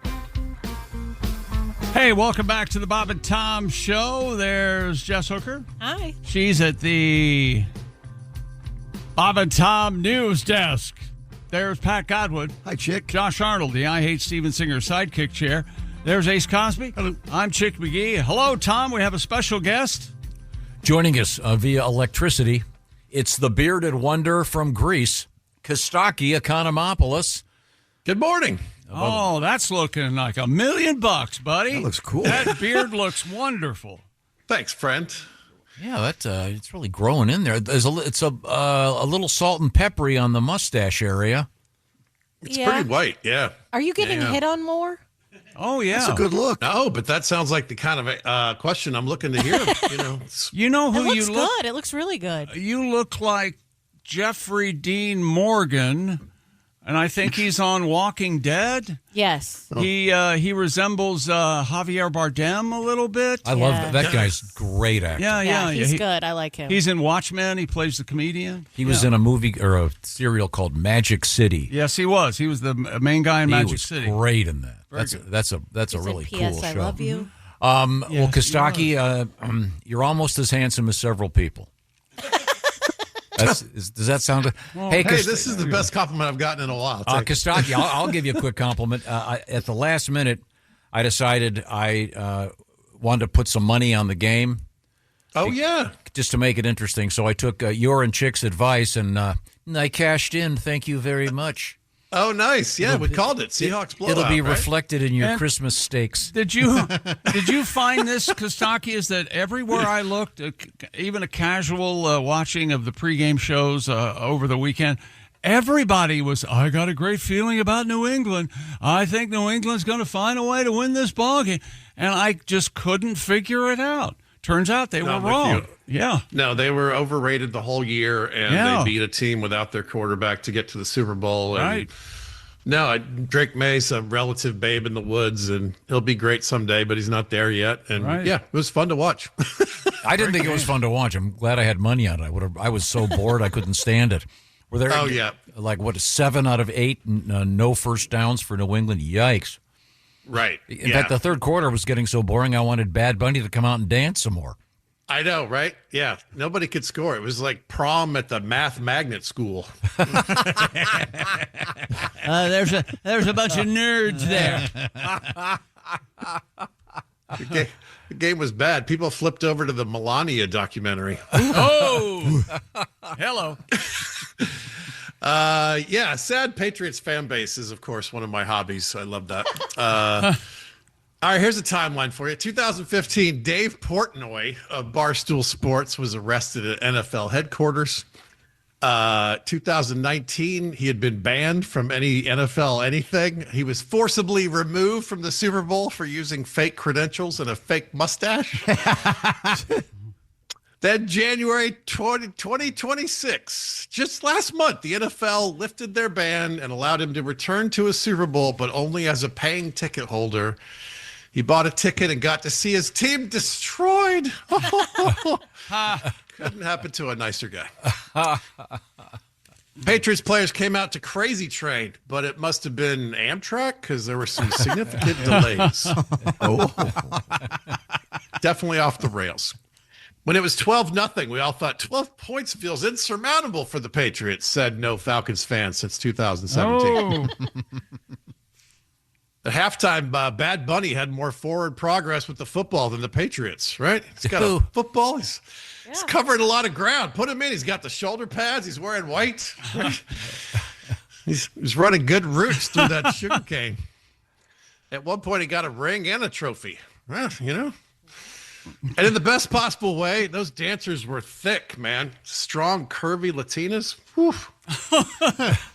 The Patriots O-line should find out what those dancers do on leg days. That's all I'm saying. If you watch those women dance and all you thought about was their skin color, I got news for you. You're racist and maybe gay. Gaysist. You just created a whole new category of person. The KKK. It's a very small sliver of humanity. The gaysist, yeah. That, by the way, that wedding at the halftime show was real. I can't stop thinking about that. Yeah. An actual couple got married. As a dude, how are you ever going to top that ever in the marriage? Oh, no kidding. It sucks when the first day of your marriage is by far the most exciting. What are you going to do? Like, hey, we're going on a Disney cruise. Boring. I'm looking forward to them getting. I'm looking forward to them getting divorced at a UFL game. That's great. That's hilarious. Yeah, when you're at the Super Bowl getting married, you know, in the middle. Oh, the waiter's going to sing me happy birthday with a sparkler? Okay. Yeah. Oh, yeah. Remember when Bad Bunny sang to me?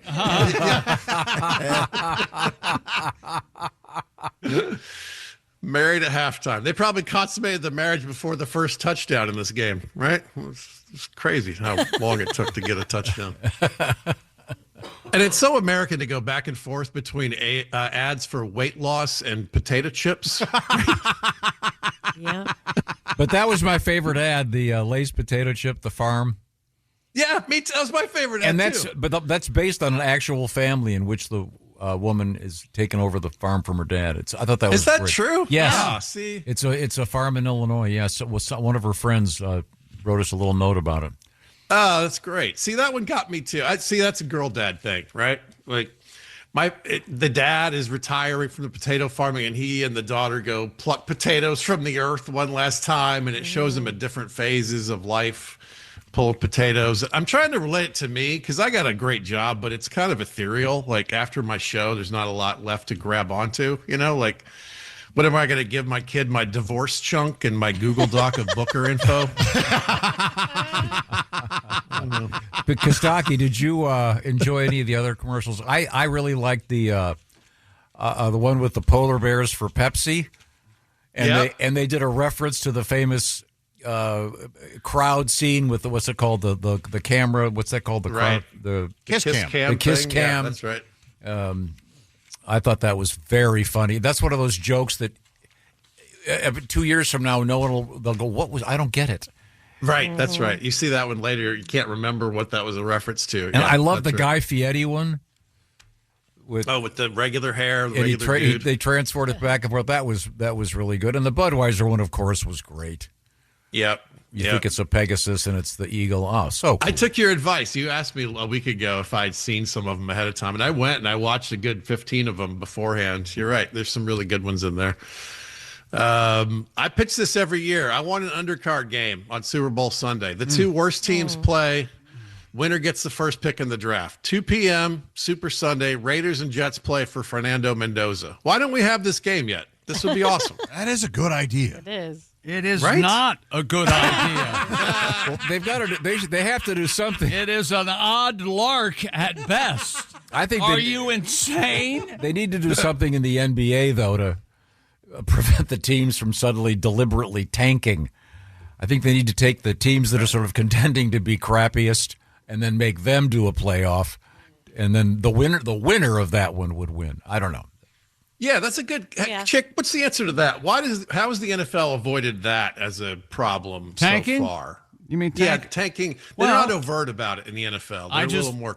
I just think they're a little quieter about it than the NBA is. That's all. Yeah, absolutely.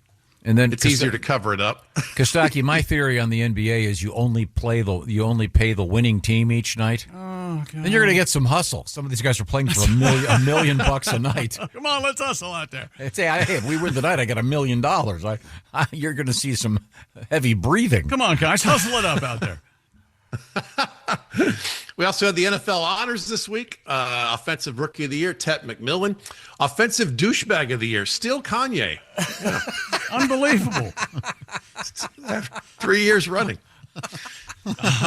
Christian McCaffrey won Comeback Player of the Year. They briefly consider Phillip Rivers, but he only comes in the front. He's got a lot of kids. Hello.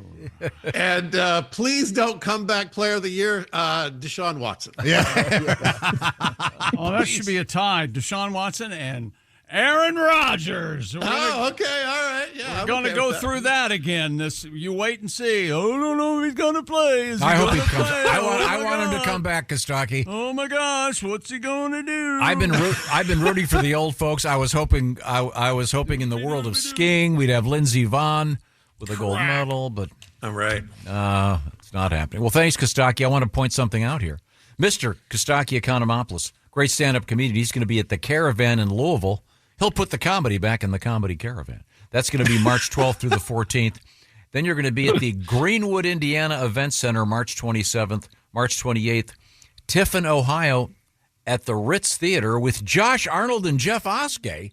Yes. Are you kidding? What's the date on that? Yeah, I have to schedule that around you. You might want to send a car for Josh.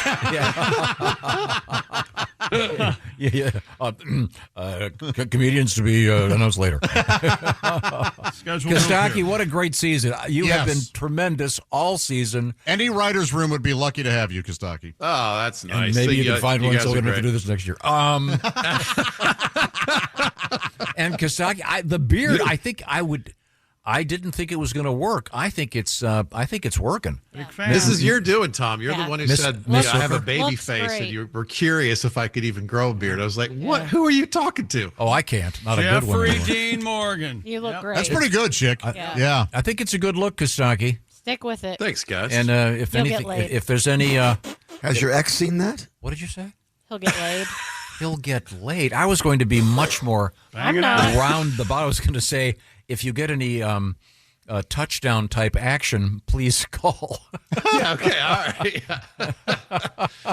You guys are awesome. Thanks for another great season. Thanks for the Omaha Steaks. Oh, you're welcome. More coming. Yeah. Oh, good. We don't get anything. We don't get a Jelly of the Month Club and a hearty handshake is what we get. Coming up, Get a we're going to picture be of Tom. Yeah. Coming up, we're going to be talking with Frank Caliendo, ladies and gentlemen. I certainly look forward to that. Right now, I want to remind you about our buddy Steven Singer. At Steven Singer Jewelers, because the clock is ticking, I would say get this done today. Get what done, you ask? Well, let's see. How about a bracelet? How about that beautiful At Last diamond bracelet? That's a great value, by the way. And they're all real diamonds at Steven Singer Jewelers. Or the At Last necklace. There's lots of stuff. Earrings, you name it. He's got it, including exclusively at IHateStevenSinger.com, the brand new Sunset 24-karat gold-dipped rose for just $89. It comes in a beautiful signature gift box with a personalized love message from you, and it's guaranteed to last a lifetime. Steven is also famous for his free shipping, and we're getting to the point where if you want the free shipping and you want to get it for Valentine's Day, you better get this done today. Get your orders in before 2 o'clock Eastern time, and you'll be seeing that thing hitting the road and on its way to you. So I'm talking about the beautiful gold-dipped rose. These are real roses dipped in 24-karat gold. This year it's the Sunset 24-karat gold-dipped rose. There's a beautiful one right over there. It has the colors of a beautiful sunset. Steven Singer Jewelers. Make Valentine's Day perfect. Make the shopping easy at IHateStevenSinger.com. Please get those orders in today. Tell them the Bob and Tom Show sent you. He's even got little baubles that are representative of your little pets. Because he's a dog guy like we are. He's got that dog buddy, that rescue dog. Beautiful little guy. Now, I once again urge you to do it today. IHateStevenSinger.com. Coming up, Frank Caliendo. That'll be great. We're in the O'Reilly Auto Parts Studios. This is the Bob and Tom Show.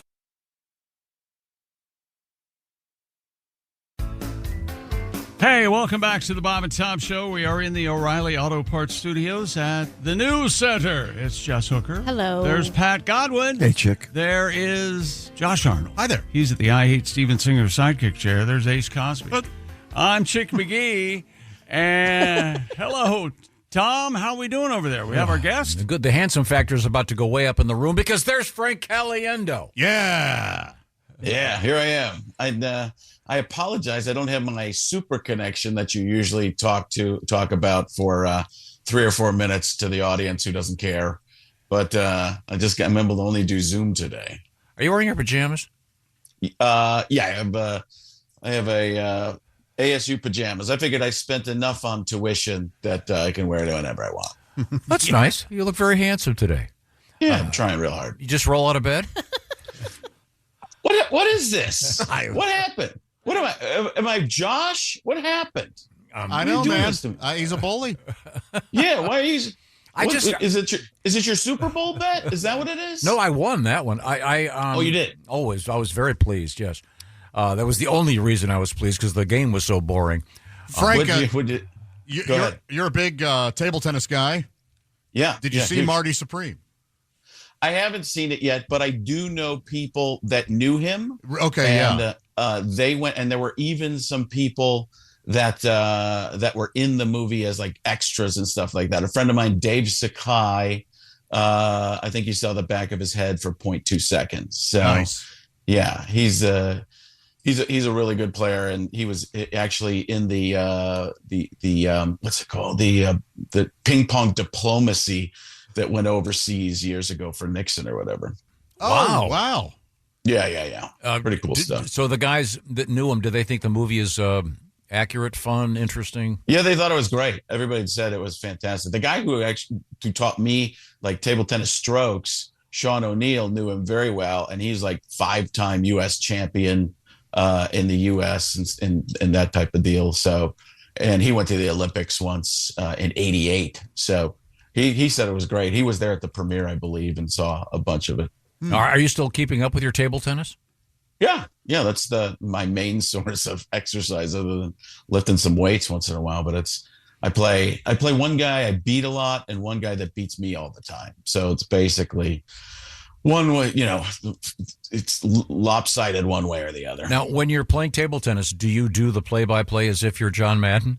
Yeah, every time. That really throws him off. Yeah, here's a guy who's going to put some reverse spin on it. Boom, he lied to you. He did it the other way. You thought it was going one way. It was going the other way. One way or another. He's going to get you good one way or another. Yeah.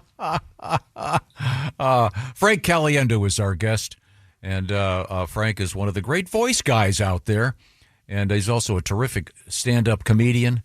And sometimes he does them both at the same time, which is quite the trick. The voices and the funny. Yeah, I'll tell you, I'll tell you what I'm worried about. Yeah, it all melds together.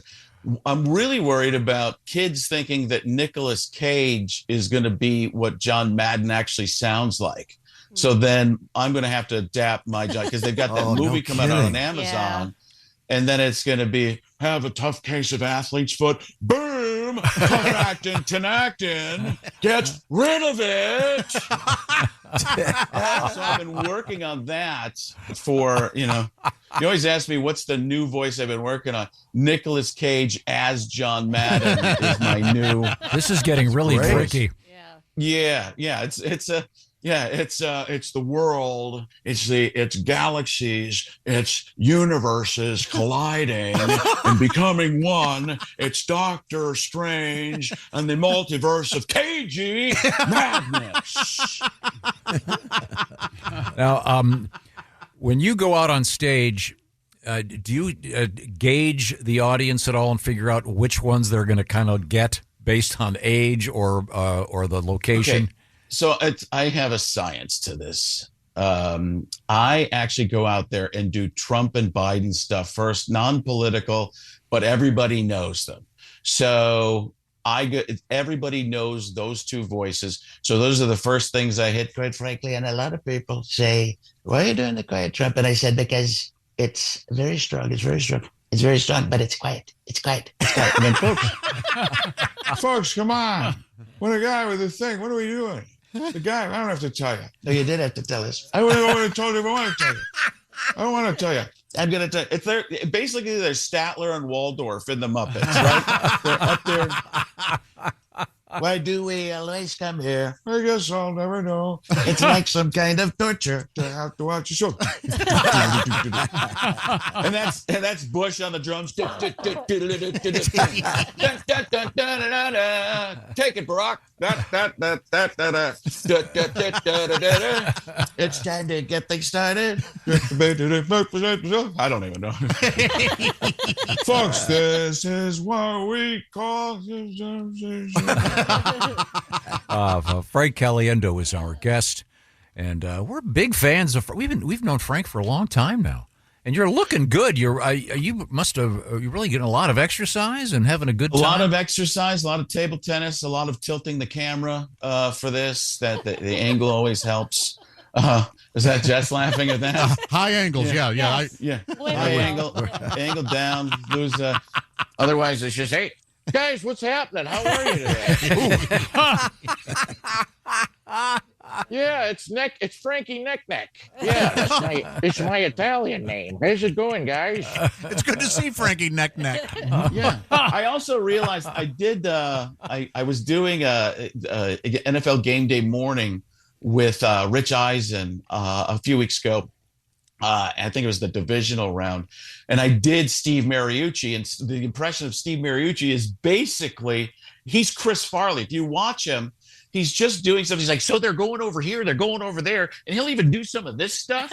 So it's like, and I was just going with Kurt Warner. I'm like, Kurt, you don't even have to be in this segment. We're just going to figure out what we're doing. And we're going to just make a bunch of lines. They're going to draw them in another room, and everything's going to be fine. Okie dokie, sounds good to me. So I was doing another show the other day, and Gronk was Rob Gronkowski, for those you don't work in shortened nicknames. So Gronk was sitting at the side. And I don't have the Gronk yet, but I've started to figure out Gronk. Basically, that's the one I've been working on a little bit, or one of the voice I've been working on. But he's got this. He tries to enunciate everything. I think he's trying to sound smart. He's super nice. He was a really nice guy. But it's kind of this right here, and the words I was figuring out. Robert Kraft deserves a gold jacket, and it sometimes becomes like Pete Puma, a whole lot of lumps that in there. But it's like, but I was talking about how I hadn't seen him in a while because my son and I met him at a Super Bowl event that was me, Terry Bradshaw, so you know it was good. Me, Terry Bradshaw, Grunk, and Richard Sherman on a panel. I was hosting. Nobody was listening. And I'm like, Grunk came in. He's late because he was on the Gronk party bus with his brothers. He comes in. This is his walk. It's just a bouncy kind of thing. It's like he's doing karaoke in his head or something. So he's walking in, and Saturday Night Fever's playing behind him, and he just starts eating everything's on the table. He doesn't know if it's for him or not. He goes, "This looks good. I try some of this with USAA." He's just eating whatever he can. And I said something. I go, "My God, you really like this. This isn't a joke." Because there were no cameras on or anything, and he just looked at me and he didn't recognize me. I told him that story this week, and I go, "You didn't recognize me?" He goes, "I don't recognize you now." I just got drunk spiked. It was awesome. Oh, that's great. Yeah, so that was that was pretty fun. But I was at Radio Row all week. We've talked about that before, where you go to see the beginning of human evolution. I mean, it is amazing how there's a lot more TV there now, but. And usually I just go to see, people I know and on TV. I did Good Morning Football. I did Richie's show. I did Dan Patrick. So I did the big national stuff. And then I always get lied to that's somebody will say, I'm in Philadelphia. You want to come on with us in Philadelphia? Like, sure. And then I start asking questions as I'm on. So who owns the station and stuff like that? Oh, we're on in a suburb of Atlantic City. What? Yeah, I'm taping for my Saturday show. I'm like, what? That's like 9 people listening. You said Philadelphia. That's not Philadelphia. A suburb of Atlantic City. That's double burbed. I mean, what are you talking about? So then I'm there for like 40. The guy was actually pretty good, but I was like, man, I just don't like it when everybody leads you in. Nobody looks at you in the eyes. Everybody's just looking for somebody better. Like they're hoping that Jerry Rice walks in and they're like, oh, we're out of time, Frank. Thanks for the 7th John Madden you've done today. I appreciate that. And then Gruden's on the streets of San Francisco, man, just walking around. So I got my old friend Rich Gannon. Like he's just walking and bumping into people. My old pal Rich Gannon. Come here, Rich. And he just brings Rich Gannon on camera. And he starts to do a hard count. Get a hard count. 42. 42. And the people in San Francisco aren't even reacting because they're used to seeing crazy people yelling at each other on the streets at times. It's like, 42, Rich. And all he's doing is that thing that Terry Bradshaw would do to me is he's just hitting Gannon. Like if you looked at him, there'd be like this massive bruise on his shoulder. He's like, do it. Come on, man. Rich. And he's just throwing out F-bombs and stuff like that. I'm like, this is Gruden in his element playing street football. It'd be great if I had him as a kid. We're not even playing. Let's get some flags. Let's update this thing and play something that nobody's going to get hurt on, man. Frank Caliendo is our guest. Frank's going on a massive tour. Frank, I can't believe all these dates you've got coming up. Me either.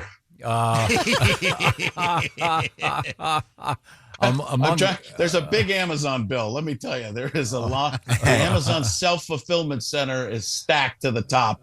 And it's time to go pay for that. Lots of spots, including Columbus, Ohio, Cincinnati coming up in late April. And you're going to be in your hometown of Milwaukee quite a bit. Yeah, that's next. That's in a couple of weeks. I'm in Hartford, Connecticut this week, then Milwaukee in a few weeks. And that whole run in Ohio, Cincinnati, Columbus, Cleveland, and Pittsburgh is there too, because that's the draft. That's the draft week. So talking about Mount Kuiper, Virginia, talking about tremendous time to go in the Midwest. Caliendo doing what he does, 100%, going 150%. You thought he couldn't go over 100%, but that's what Caliendo does. He does in tremendous attributes, and at the Look at it. A high ceiling, low floor. Frank couldn't think of those two things, even though he's looking at them right now. At the end of the day, and he just saw he didn't comb the top of his hair. Got a little bit of a Caesar going. Yeah. Tremendous. Caesar, the #1 salad guy. Get some croutons. I tell him to hold the anchovies. I'm a Boston crab cake guy. At the end of the day, I'm going to, and you'd be hard pressed to tell me otherwise. Oh, Frank, that's great. Did you get to actually watch the Super Bowl on television? Yeah, I went home. I think the product of the Super Bowl is much better on TV than being there. I feel like you miss a lot of stuff. You don't really see the commercials. You don't get you hear the announcers if they, mess something up or something weird happens. I really do like being, I may have told you this story before. I also have a PTSD with the Super Bowl. I got kicked out of the Jacksonville Super Bowl. Not funny. Not funny. Not funny, Tom. Not funny. And it was when I was working for Fox. I had the green dot on the green patch on my credential, which was FBI, looked at and investigated whatever. I had the field. They said you can kick the ball if you want to. I go, that's how far down the field I can go. Well, Jay Glazer from NFL and Fox. Jay Glazer, the guy, the NFL Insider. If you guys ever need information, I got for you. We're gonna go work out first. On the way to work out, we're gonna work out. You ever work out on the way to work out? That's what I do. It's like it looks like in Chicago when people go to eat pizza on the way to get Johnny's beef. I go to work out on my way to work out. I'm actually building muscles on top of muscles, and I got passed over. Callahan got passed over by for that Mad movie. Couldn't think of Mad, incredible, but by Nicolas Cage. I got passed over for the part of Ram Man and He-Man because I have no neck. That's I can actually break through. I can break through the drawbridge of Castle Grayskull with this power. That's great power I have. The sorceress tried to keep me out and said, Skeletor, he's got the other half of the power sword. Only Josh understanding this right now. I'm fine with that. 100% good with that. So he's in the field and you get kicked out? So he brings me down to the field. He goes, you got to see to fly over these the planes going over singing the national anthem. So I go down with him, and an NFL security guy goes, hey, what are you doing down here? I was like, well, and this is my problem. I was honest. I'm like, honestly, I'm just with him. He goes, yeah, but what are you doing? I go, really nothing. He goes, that's it. And he takes me. He's like, you got to get out of here. And I go, well, they told me I could kick the ball if I wanted to. He goes, okay, you're done. He pulls the credential off of me, has another security guard come and get me, who doesn't know the story at all, has me escorted outside of the stadium in Duval County to nothingness. Like, I'm just standing out there all alone in the dark. And I finally snuck past some security guards who were hitting on some girl. I did like a Scooby-Doo, like, do.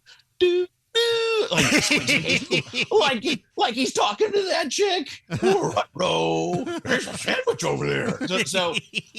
So I just got back, and then the word got back to the president of Fox Sports, who's David Hill, and he said, "We'll fix this for you." Which it always sounds better when a guy with an Australian accent says something, and you wouldn't know that because my Australian accent wasn't very good right there. But I did get back in, and then he wrote a letter to the NFL and said our guy Frank was just on the pregame show. He's part of the NFL on Fox team, and you kicked him out of the stadium and scared him to death. I mean, I was on the verge of tears. I mean, I was like, I don't know what happened. I get back in. Well, Frank, it's always a great pleasure, and we hope you can swing by when you're doing your Midwestern swing. We'd love to see you in the studio. And Willie's on those shows. You might know him, Will, by the name Son number 2. Yeah. Okay. Dose. Yeah. I tell you what, man, number 2. That's not one I'd want to be, man. Okay, I'm gonna go. Bye. See you later. Bye, Frank. You're looking good. See you, Frank. God, he is so funny. We'll give you some of those dates. We'll link to it on the various Bob and Tom social media platforms. Right now, I want to get you a little bit of Francais, perhaps. Rougiette, Rugiet. I do not speak French, which is becoming more and more clear. Rougiette. What is Rougiette ready? Well, it's about all that stress in your life sometimes builds up so much when you get into the bedroom, it's creating some issues. And fortunately, contemporary scientists have come up with some great stuff that will help you kind of get a little bit of regeneration in your love life. How about that? You see what I'm talking about here? Unlike other popular brands, Rougiette Ready is a next-generation prescription treatment designed to help increase blood flow and prime your brain for arousal in the bedroom, shall we say.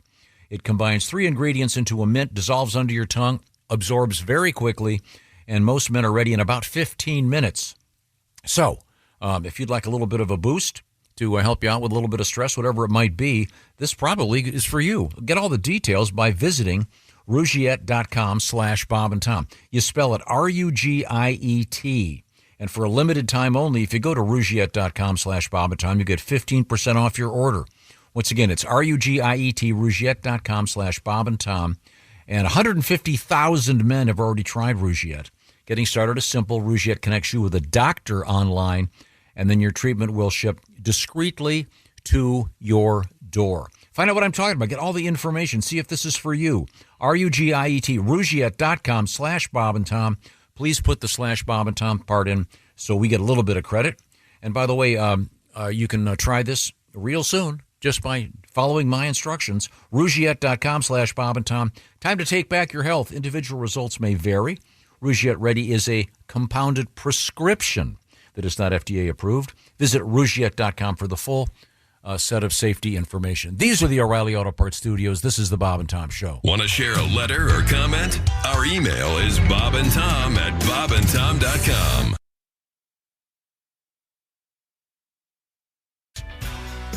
Welcome back to the Bob and Tom Show.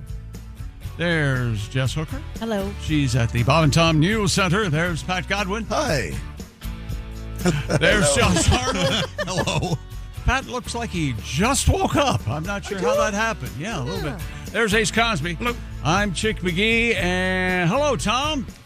Hello, Chick McGee. Pat, you're looking good. You've lost like 50 pounds. And, Not 50, but yeah, thank you. I'm feeling good. And you're, for those of you that don't believe me, Pat's Dry Bar Special's about to come out, and you'll be able to see the former. Yeah, I'm big in it. Yeah. But he's big, all right. But the content's big, too. Yeah. How'd that sound? Oh, yeah. Sounded Big good. laughs. Okay. Big laughs. And that's coming out when?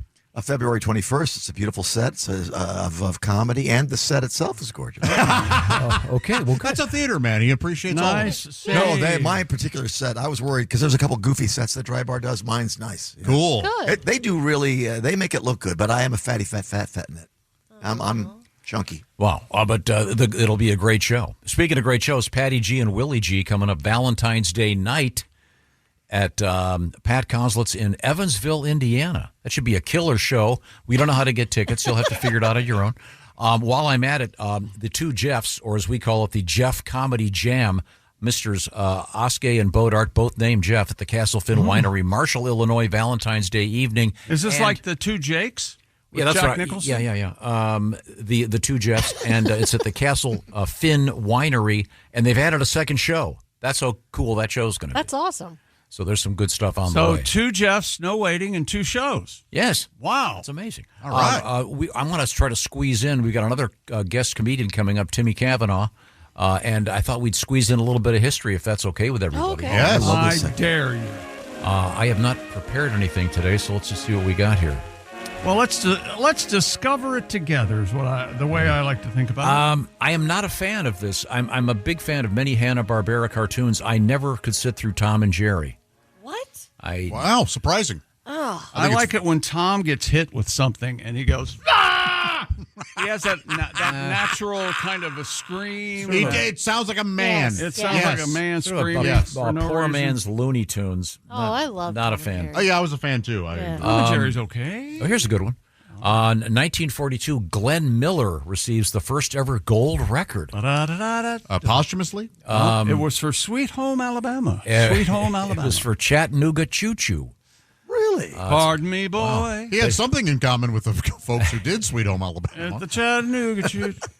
You know something? Maybe if you take a train, maybe if you'd been on the Chattanooga Choo Choo, yeah, it wouldn't have. The plane wouldn't have crashed. Can't we keep this plane? It's unbelievable. The man is just. I didn't know that. What was his big hit? In the Mood, right? In the Mood? Well, his biggest hit was the ground. The cornfield. Oh, God. Is that movie any good? I've not seen the Glenn Miller story. Steve Allen, right? Doesn't he do that? No, that's Tommy Dorsey. Who? Yeah, I don't know who plays him in the Glenn Miller story. What are we talking about, Tom? I believe it was Sidney Poitier. It was a bold choice. A bold move. That's yeah, pre-Hamilton. An amazing sort of choice. an Othello. The More of Horn. Now, here we go. 1949, Arthur Miller's Death of a Salesman opens. Oh, that's a comedy. No, I said if they did that today, it would be Death of a Telemarketer, and I'd be in favor of it. You know what my biggest criticism of that is? That whole play? Because I actually like it. But I do not believe that a couple named their sons Biff and Happy. That never made sense to me. A little bit of a stretch there. I think I've seen about 30 versions of that. I got to see Brian Dennehy do it live, wow. and it was just incredible. Jimmy Stewart plays. Glenn Miller. Okay. And June Allison. Okay. Plays You're Mrs. behind Miller. one date. Okay. Let's see. 1972, David Bowie debuts Ziggy Stardust at London's Toby Jug Pub. A rare misstep. You didn't like any of that stuff? I didn't like Ziggy. That's a great record. Yeah, I agree. Wonderful record. Give me a hit off it. Is Heroes on there? I don't care for it then.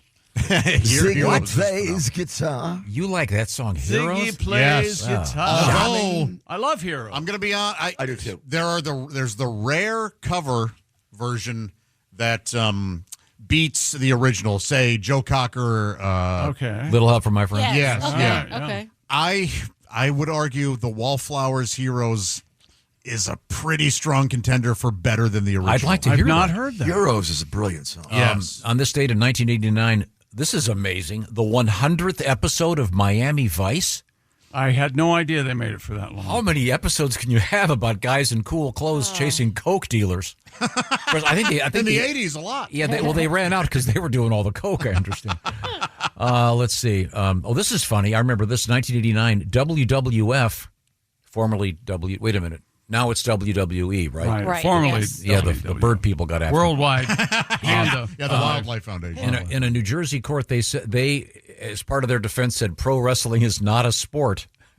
Really? It's an entertainment. And boy, is it. You know what I always thought about pro wrestling?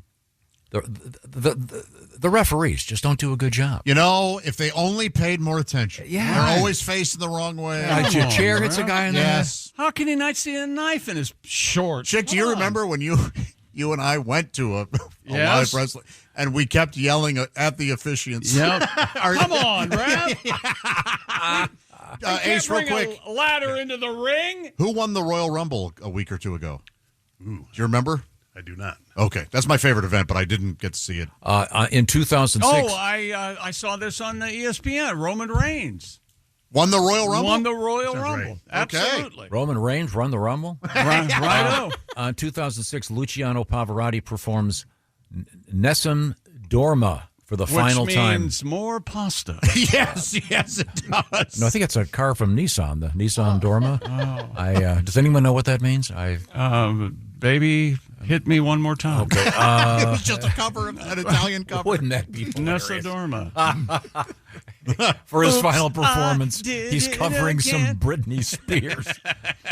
There's a good one now. This is for you, Josh. You've got the EGOT. You know what that is? I do, yeah. Did Tom just say? He did. The Emmy, Grammy, Oscar, Tony. Okay. Yes. This guy has the similar thing.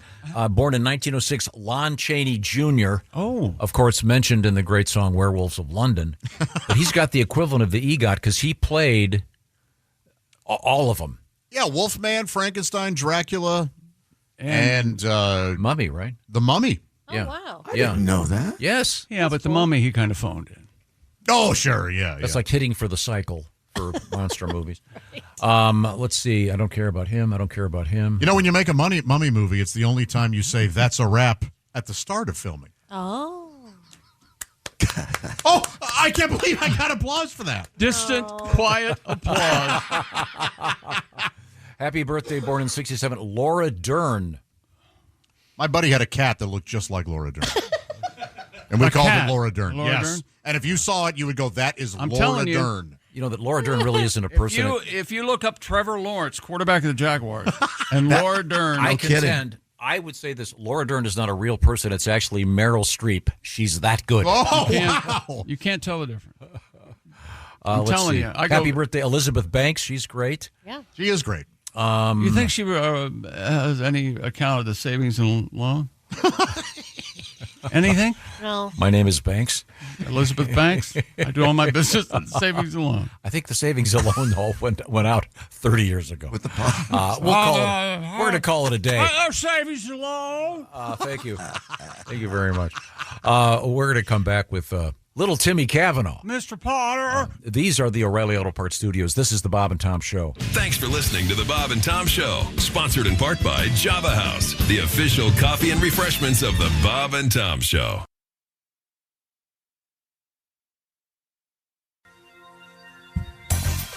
Okay, here we are. It's the Bob and Tom Show, the O'Reilly Auto Parts Studios. Here we go.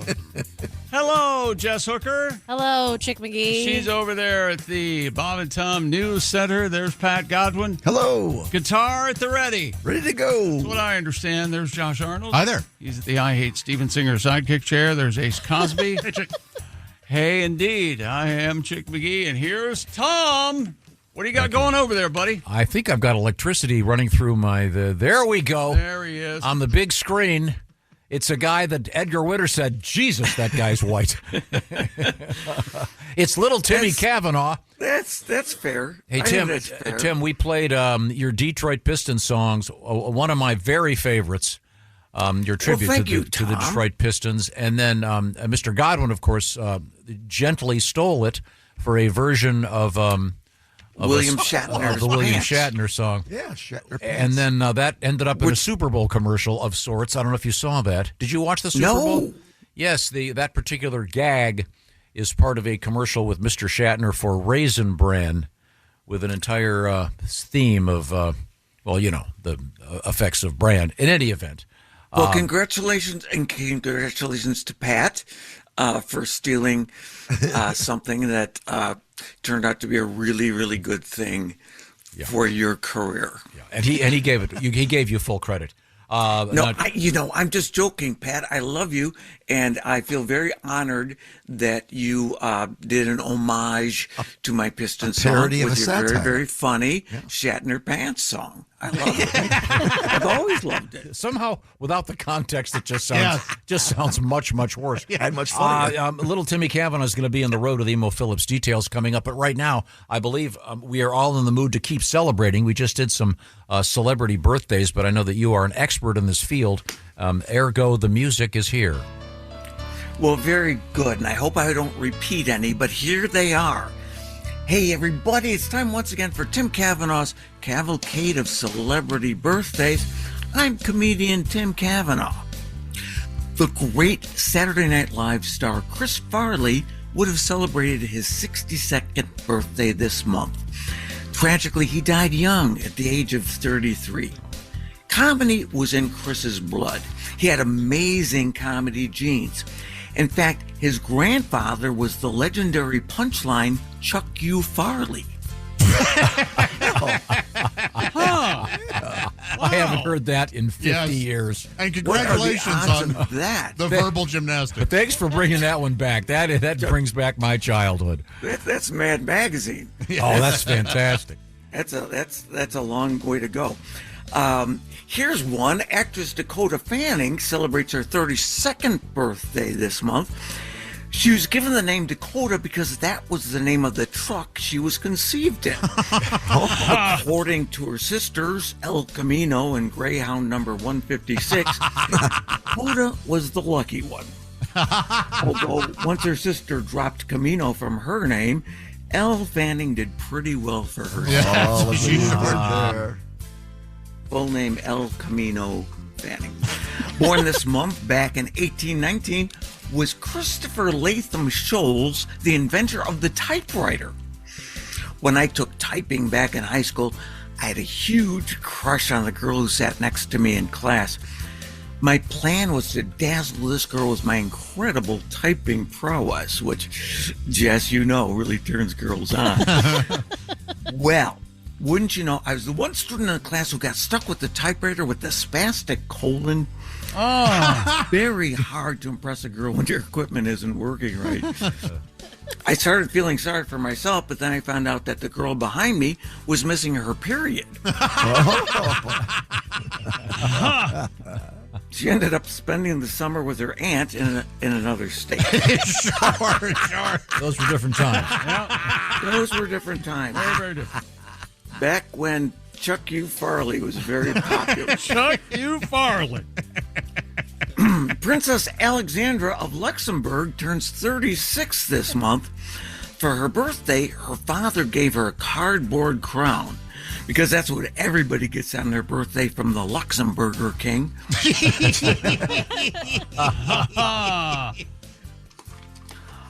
Also turning this week is singer, songwriter, producer, and 2021 Super Bowl headliner, The Weeknd. Last year, he earned $300 million, making him the highest paid entertainer in the world. In his adopted hometown of St. George, Ontario, a whopping 91% of all commerce is generated by one of The Weeknd's many business enterprises. When I asked a townsperson about the employment picture there, he said, Everybody's working for the weekend. Absolutely. Oh, yeah. They're all. Everybody wants a new romance. The person continues. Everybody's We're getting Chuck U. Farley. going off the deep end. Everybody wants some Shatner pants. There you go. It's all time See, that together. rhymes. Thank you, Pat. All right, I'm just trying to turn the page here. I get complaints sometimes that some of my jokes are a little long, like the last one, for instance. And so I've added a little section to my my presentation this morning that I'm calling quickies. These are just shorter jokes. Okay, so we'll see how this goes. The late actor Sidney Poitier would have turned 96 this month. He had an amazing life. High point, lilies of the field. Low point, pushing up daisies. Very nice. Here's an even quicker one. Turning heads, turning letters, turning 69. Vanna White. All right, not funny, but it got all the information in there. More of an Entertainment Weekly headline. Yeah. Yeah. The fact that she's 69 is just kind of amazing to me. Okay, singer-songwriter Ed Sheeran turns 35 this month. I just found out that one of his biggest songs, The Shape of You, is actually about pitcher Yu Darvish. How odd. That's weird. Yep. 3 weeks ago, Darvish announced his retirement from the San Diego Padres, and I'm guessing from what I heard in that song, that means you and Ed will be moving in together. Because Ed really likes the shape of you. Here's another quickie. This month, back in 1867, British chocolate manufacturer William Cadbury was hatched. See, he's from the egg family. Absolutely. Tom waits, but there's no joke. Sorry, Tom. All Tom right. Waits is 76. All right. Some sad show business news to report. After 50 years together, the comedy magic team of Penn and Teller are splitting up. Teller, who's celebrating his 78th birthday this month, is retiring from the act, which has Penn scrambling to find a replacement. Until a new permanent partner is found, the act is going under the name Penn and Automated Teller, with half the laughs delivered through a pneumatic tube.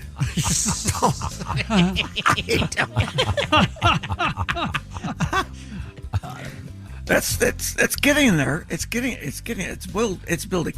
Hey, here's one. How about a celebrity birthday brain teaser? All right, I don't know if you guys are up for this. Yeah. I've got $11 for anyone who can get this one in less than 10 seconds. All right.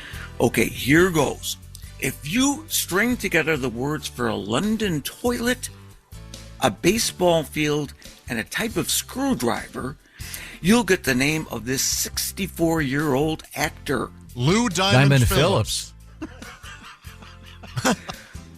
All right, well, you know what, Josh, you're going to get the $11. Thank you. But I had it because too. you got the full answer correct. I'll split it with you, Tom. Yeah. All right, I think that's equitable. I was not able to do that because the rules of the game are pretty. But you got Lou Diamond Phillips. That was very good. Born back in 1809, was the man who invented the reaper, Cyrus McCormick. His invention changed agriculture and music history. I mean, without him, Blue Oyster Cult would have sung "Don't Fear the Scythe Guy." Yep. Yeah, good point. Turning 80 this month is Paul Dean from the Canadian rock band Loverboy. Aside from being a killer guitarist, he also co-wrote one of the band's biggest hits, Turn Me Loose. He also co-wrote another of their big hits, Everybody's Working for the Weekend. You want a piece of my heart? You better start from the start. if William Shatner shirts. Dude. All right, just trying to figure out what rhymes. Okay, born this week back in 1828 was science fiction writer Jules Verne. He wrote such books as 20,000 Leagues Under the Sea and Around the World in 80 Days. Imagine his disappointment when he died and his journey to the center of the earth ended after just 6 feet. What a shame. Born way back in 1564 was astronomer and physicist Galileo, the father of modern science. At Galileo's 69th birthday party, he offhandedly told his friends that he was excited about his 70th trip around the sun, at which point he was arrested for heresy. He should have said he looked forward to the sun taking its 70th trip around him, yes. which was the prevailing belief at the time. While the arrest definitely put a damper on the party, people still stayed, enticed by the banners on the wall that said, "Enjoy 69." And the 69 part is not gratuitous. The only way that the joke worked in terms of the year that he was arrested, he was 69. Okay. Celebrating a birthday this month is Andrew Mountbatten Windsor, the former Prince Andrew of England. Uh-oh. When asked what he'd like for his birthday, he said, "I'd love an exquisite 12-year-old Scotch Macallan or McDougal or McPherson or whatever last name you can procure for me." Andrew will be 66 this month, 1/6 short of being the Antichrist. Well, that wraps up another edition of Tim Cavanaugh's Cavalcade of Celebrity Birthdays. Till next time, remember, who needs a calendar when you got a Cavanaugh? Thank you, Tim. Right. Tim Cavanaugh on tour. Thank you, you guys. Including a bunch of shows with Emo Phillips, the man, the legend. Emo is back out there with Tim at the Columbus Funny Bone Wednesday through Saturday. So that's next week. It'll be the 18th through the 22nd. Also, you're going to be at the Fort Wayne Summit City Comedy Club and the Toledo Funny Bone on tour with Emo Phillips a week from this week. And then Friday the 27th, the Brown County Playhouse in Nashville, Indiana, with Dave Dugan and Dave Wilson. And then the Princess Theater in Rushville with Dave Dugan and Dave Wilson on the 28th of February. Thanks, Tim. Always a pleasure. And Tom, I hate to interrupt, but we have a Valentine's concert this Friday at the Hastings Auditorium in Hastings, Nebraska, with the great Bob and Tom affiliate KROR there in Grand Island and Hastings. So it's a late show, 10 o'clock at night, Valentine's concert. It's a great one for lovers because my show, you can make out during it. Oh, all right. All right. Well, thank you, Tim. Now we'll have a nice day and a nice life. We'll be. Thank you. Wow, that sounded final. Well, that sounded. I just like to cover all the bases. I really went too far somewhere. That was great, Tim. Oh, we'll talk to you soon, guys. All right. Right now, I want to talk about. Speaking of great things, how about the beautiful Aura frame? There's one right behind. Let's see, who's that picture? What picture we got up there? Oh yeah, there's. Is that Pat? Patty G, huh? Oh, that's Justin. That's Justin Willman, the magician. Oh, yeah, there with you me go. backstage, and Patty G. There's one of Gravy. There's one of the boys. That's Willie G and me. And then there's Josh's little kitty cat Gravy. Isn't that sweet? What am I looking at? I'm looking at this the rotation on the Aura frame, loaded by Miss Hooker and me. I did it from my house. It's amazing. What? Everybody. Oh, is everybody participating? Yes, we've you can all send got the link to anybody, and they can upload photos. You sent the link to these guys? Yeah, I did. I had no idea. And I'm telling you, the best part about this is you get this for your mom and dad, and send that to them, and they get up every morning, see their grandkids, see new pictures. All right, this is awesome. Yep. It's called the Aura frame, AURA. I love this. I have one at my house now after seeing it here. And as you mentioned, you can give the code to anybody, and they can start loading cool pictures. Free, unlimited storage. You can put videos on there, and, of course, lots of photographs. And we've got a special thing going on here at the Bob and Tom Show. Bob and Tom Show listeners get $35 off the best-selling Carver matte frame. It's a matte-finished black frame. The code word is TOM, and it's AURA, Aura auraframes.com. The promo code is Tom. Knock $35 off the price by using that promo code. This is a terrific gift, and the very picky folks at Wirecutter have named it number 1. So that they're very picky. So I'm telling you, this is a great, great thing. I love mine. You'll love yours. It makes a great gift. Support us by mentioning the Bob and Tom Show when you check out. That's Aura Frames. The code word is Tom. The Carver mat frame. $35 off this great gift for Valentine's Day or anytime. AURA, auraframes.com. Miss Hooker, your problem as well? Chick just wrote, have a nice life on a piece of paper, and he's showing it to all of us. Of all the comedians you could have. Hey, Pat. Have a nice life. Have a nice life. Arrivederci. Yeah. And I know that you just said it. It wasn't Yes. premeditated. It just fell out of your mouth. See how good you are when you don't think? I try to tell you that. We are going to return. Wait. Hey, Tom. Have a nice life. Oh, thanks. Your life's not going to be over anytime soon, so you might as well hang out with us here in the O'Reilly Auto Parts Studios. This will remain, for now, the Bob and Tom Show.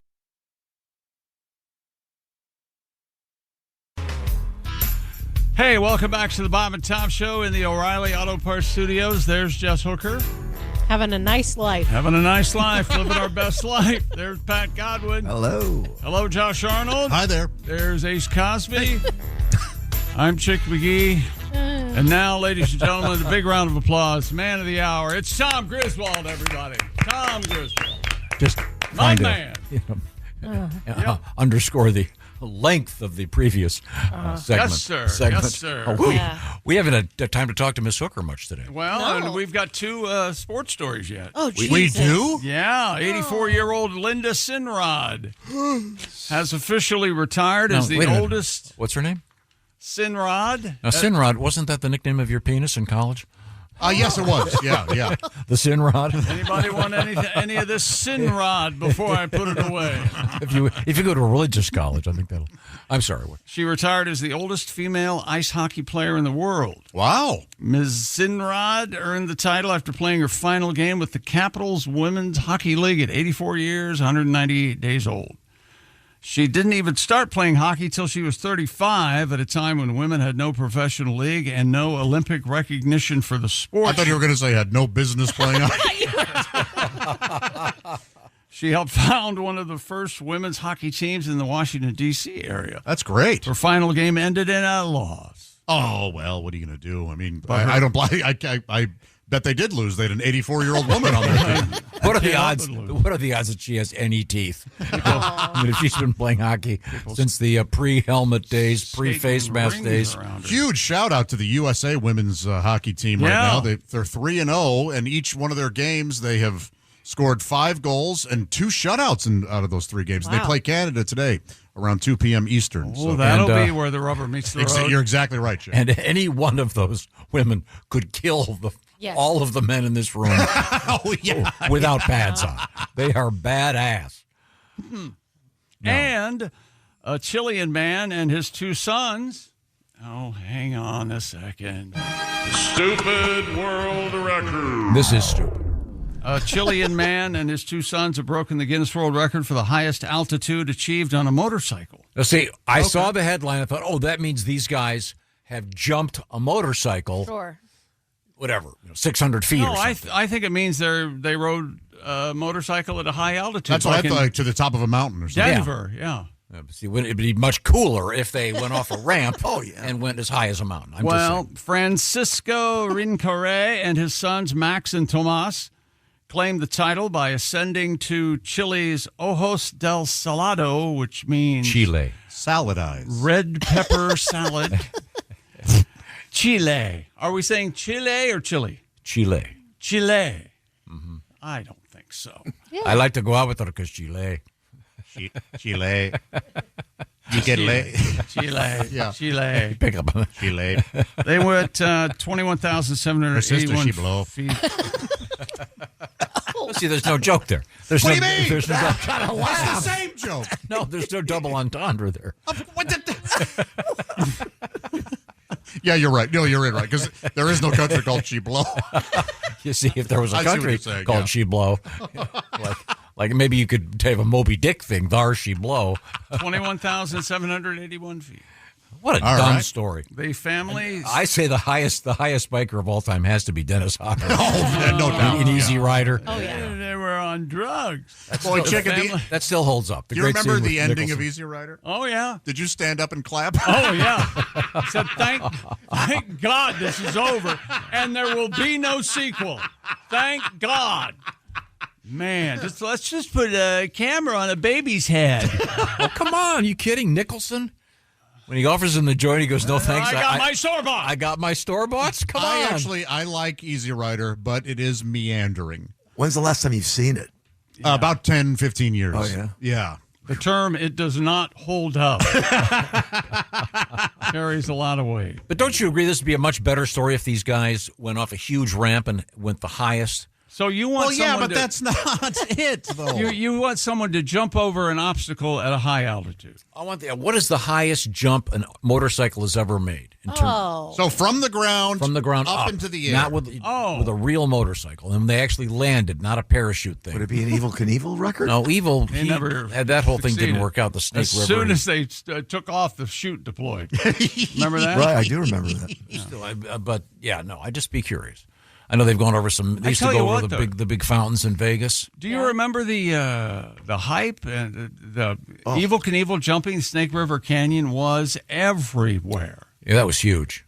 You don't get events like that anymore. That was almost as much as Geraldo going into the the safe, whatever. The guy climbing the building on Netflix. So that's essentially the same thing. Yeah, but it didn't get that. There's nothing that gets that much hype anymore. Well, right. I mean, there were 3 stations, except maybe the Super Bowl. You know, but they're gonna have trouble next year getting it hot after this snooze fest this year. You think? Less people will watch the Super Bowl next year because this year's game wasn't. Oh no, good? They'll hype. I'm just saying they're going to have to give it some extra hype. The next thing he'll say, extra hype. Yeah. The next thing he'll say is, "Well, you watch. Ratings for this coming season will be down because the Super Bowl was, in his opinion, boring." I don't know. That's what you just said. You said they're going to have to over-advertise. Essentially, they got a lot of people that have probably never watched a football game to watch the football game, and it was boring. You're one of those guys. You're a network executive who says, nobody'd watch Sunday Night Football if Carrie Underwood, whoever the hell, it wasn't singing before the game. No, you don't have to have any advertising for the Super Bowl. Anything, just kick the game on, and it's 35 million or whatever the hell the number is. They lost me. Okay, so they're going to have to do extra advertising to get you to watch next year. You really thought that was that bad of a game? Yes, it was boring. I don't think I can. I was bored, but I can't. I'm not the right guy to talk about it. Exactly. Right. I don't know what. Yeah. No, but you're not a football fan. But neither are you. They're trying to make it more interesting, and do they you didn't. consider yourself a football fan? Yes, I'm a season ticket holder. I don't think that constitutes a fan. Tell that to my accountant. Wouldn't you like to talk to his accountant? Just guys are ready to kill him. You know what the last thing I was going to say? Last time I talked to them, they were checking him in. If you know what I mean. You know what I'm talking about, Pat. The last thing his accountant would say to you is, "Can you tell Tom hi for me, please?" That's exactly. And that's sports. Oh, one more final word in sports. Mr. Randy Watson, yes! Yeah. When we come back, we're going to get Miss Hooker's first story of the day. Yeah. And I believe there's a song coming out of it. Sure. Okay. Is that correct? Let's do it. Okay, right now. Let's do it. Right now, I don't want to have to say have a nice life to you because you failed on Valentine's Day. Uh-oh. I have been coaching you guys. I've been coaching you ladies, too. If this Valentine's Day doesn't go well, they're going to have to do some extra advertising for next year. Valentine's Day. People are going to... People are just going to forget about Valentine's Day next year. Put it this way. If your Valentine's Day has as many first downs as the New England Patriots in their first 8 possessions, you're going to be sleeping alone. I'm telling you. If they don't start promoting the National Football League, it's just going to fade away. Oh, boy, another kick. That's 4 kicks in a row. Has anyone ever heard of a touchdown? Okay, somebody throw the ball more than 10 feet. That's right. All right. Poor NFL, we hardly knew you. Steven Singer, Jewelers. Steven Singer's our buddy, and he's got a dog named Buddy. And he's got something for you. I would rather play with Steven Singer's dog than you. And watch the page. or watch that stupid, boring Super Bowl. What about me and you watching a game? We'll watch the first game next season. Together? The Seahawks will be hosting a game next, whatever the first Thursday. And we'll live stream it. Yes, and you talk about a number. You and me, just off the cuff, laying on the couch watching a game. There'd be a lot of me. I'll be right back. I'm going to walk the dogs. That's right. I'll be right back. I've got to go do something on my phone. Hey, if somebody passes the ball more than 10 feet, call me. Valentine's Day is coming up this Saturday. Nice house you got here. The clock is really ticking, so you got to get this done. I'd say get it done today. What am I talking about? I'm talking about getting something nice for your What are sweetie. you talking about? At Steven Singer Jewelers, including the Sunset Gold Dipped Rose. There's one right in front of Miss Hooker over there. It is a beautiful, it will last forever rose because it's dipped in 24-karat gold, and it's got beautiful sunset colors. The petals are lovely. The leaves are a nice green, emerald green. You can get one of these for $89, and picture this in the vase. It'll last forever. Or you can just get some good old-fashioned diamonds. How about a nice diamond engagement ring for your sweetie? That would go over pretty well. Or perhaps diamond earrings. The At-Last bracelet is one of Christy's favorites. That's a great value as well. And, of course, Steven Singer has his amazing guarantee. It's famous. He's also famous for his fast and free shipping. Now, with Valentine's Day Saturday, I would say get this done today if you want to take advantage of the free shipping. Steven Singer makes Valentine's Day shopping super easy because you just visit IHateStevenSinger.com, peruse the inventory, and voila, make your choice. Free shipping to arrive in time for Valentine's Day officially ends at 2 p.m. Eastern Time tomorrow. I say be proactive, get it done today. Review the catalog once again at IHateStevenSinger.com, and it, of course, includes the Sunset Rose, an exclusive from Steven Singer Jewelers. When we come back, we have a nice positive story about coffee in the news, and we are in the O'Reilly Auto Parts studios. This is the Bob and Tom Show. Got a comment to share? Text us at 888-262-8661. This is the Bob and Tom Show.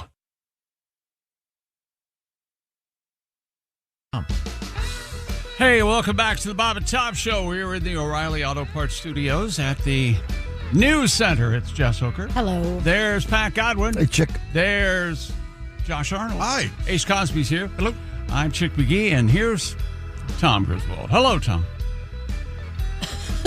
Zip, son of a... Caught you by surprise. No, the button is stuck. Yep. Always good stuff. I'll have the button cam. You can see me hitting it and not functioning. I understand. I'll have to get Eddie on it. I know it. We have Miss Hooker over there in the coral-colored sweatshirt, hoodie. Hoodie. Thank you very much. Okay. Isn't it red? I thought it was red too, Josh. But you know what? Coral color. If I've learned anything, just don't argue with them. Like whatever they see, whatever they think is happening. You know what? That used to be my philosophy for. Yeah. I'm done with it. It's old fogey. Every silly thing he says, I'm arguing. It's not. It's anything. It's not red.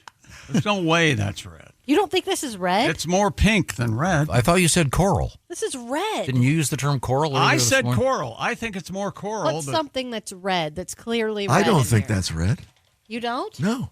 That's red. It's light red. It's just it at one point it was probably bright red. Oh my gosh! I'm looking at a color palette. Yeah. Coral is pretty damn close. Is it really? I yeah. would say it was more orange. Chick McGee. You know, Chick, why we ever doubt you? I don't know. I know. It's got to be frustrating. That's it. So I can't see any of you from up here. Your eye for fashion is amazing. Thank you. And you've switched from being obsessed with shoes to being obsessed with the quarter zip, the full zip. I don't have. Okay, I think you're right. he's always been on the forefront of men's fashion. I don't mind being wearing a nice shirt. Nice what? You deserve it. Nice shirt. Nice shirt. He said shirt. Taking a nice big hairy shirt. Okay, I apologize. Nothing more relaxing. Wish I hadn't noticed what color you were wearing. Sorry. I want to hear a positive story about coffee. Okay. Because I enjoy. You know who's got one? Jessica? Oh, coral shirt. Tell him coral shirt. Okay. A new study suggests that drinking 2 to 3 cups of coffee a day may help support brain health.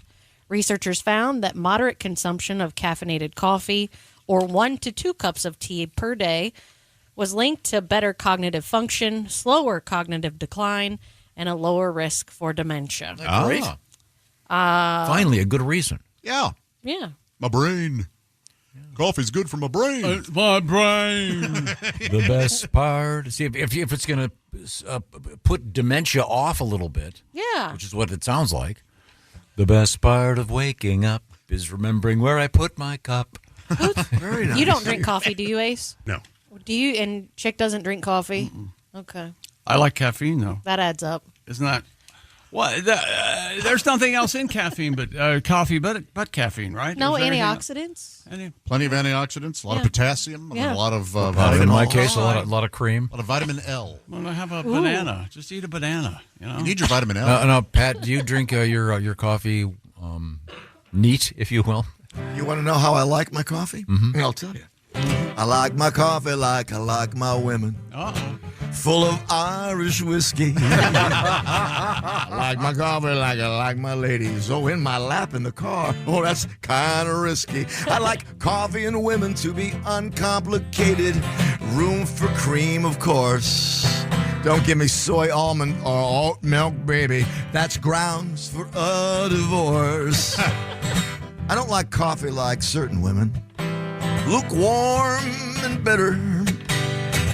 That Cuban hot stuff was too much for my heart. I loved her a latte. Oh, but I had to quit her. I like my coffee and women to agree with me, not give me an ulcer with their acidity. I'm running out of metaphors and similes. I'll just say I like my coffee. I like my coffee like I like my women, like I like my women with big tips. Yes, big tips for all my beautiful baristas. Have a nice life. Thank you very much. Woo! Well, big tips on baristas actually leads to another story. Oh. Yeah, we have another. Wasn't there a coffee shop masquerading? Oh, yeah. or Hold somebody? on. Give me a second. It's in California. I remember that much. Hold on. It was one of those things. What is the show that just had this? Landman. Landman features this. They had yes. they had the drive-through coffee place with Here we go. the buxom babe at the window. Yeah, a California coffee shop owner is accused of secretly operating it as a strip club. Oh. Garden Grove Police Sergeant Nick Jensen told the Orange County Register that their investigation found employees of the DD Cafe wearing bikinis or in various states of undress while serving customers. And it's called the DD. It doesn't say double D. It just, there is two Ds. DD Cafe. Yeah. He said the so-called Bikini Cafe violated city's municipal codes related to Reminds me of Christy. public nudity, business operations, and alcohol regulations. I see. So they were putting booze in the coffee then, eh? Apparently, serving booze and doing so scantily clad. Which is worse, though? Well, if you have the right licenses, I don't think anything's bad here. But Officers arrested 17 people, including the business's owner, during a recent bust. So they must have had the paddy wagon, the whole thing. The ladies have grande barista bazooms. I like a lady with a set of ventis. They have a male version of this, by the way. Don't ask for a cup of Joe.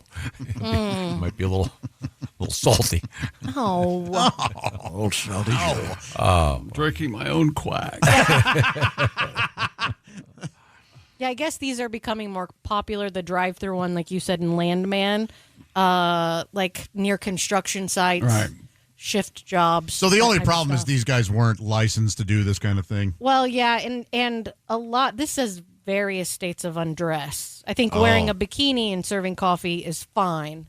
But having your jugs out. Yeah. This latte is very robusta, you see. So would you have a problem if It's a you Lappuccino. you see the car in front of you and the lady reaches and gives him a cup of coffee and then reaches back in? And you can see that she's wearing a bikini or naked.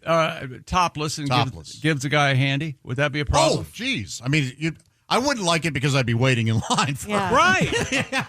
That's not what she's doing. She's just naked. Well, so it sounds like it is to me. They've got to do something. A strip club, you automatically get a handy.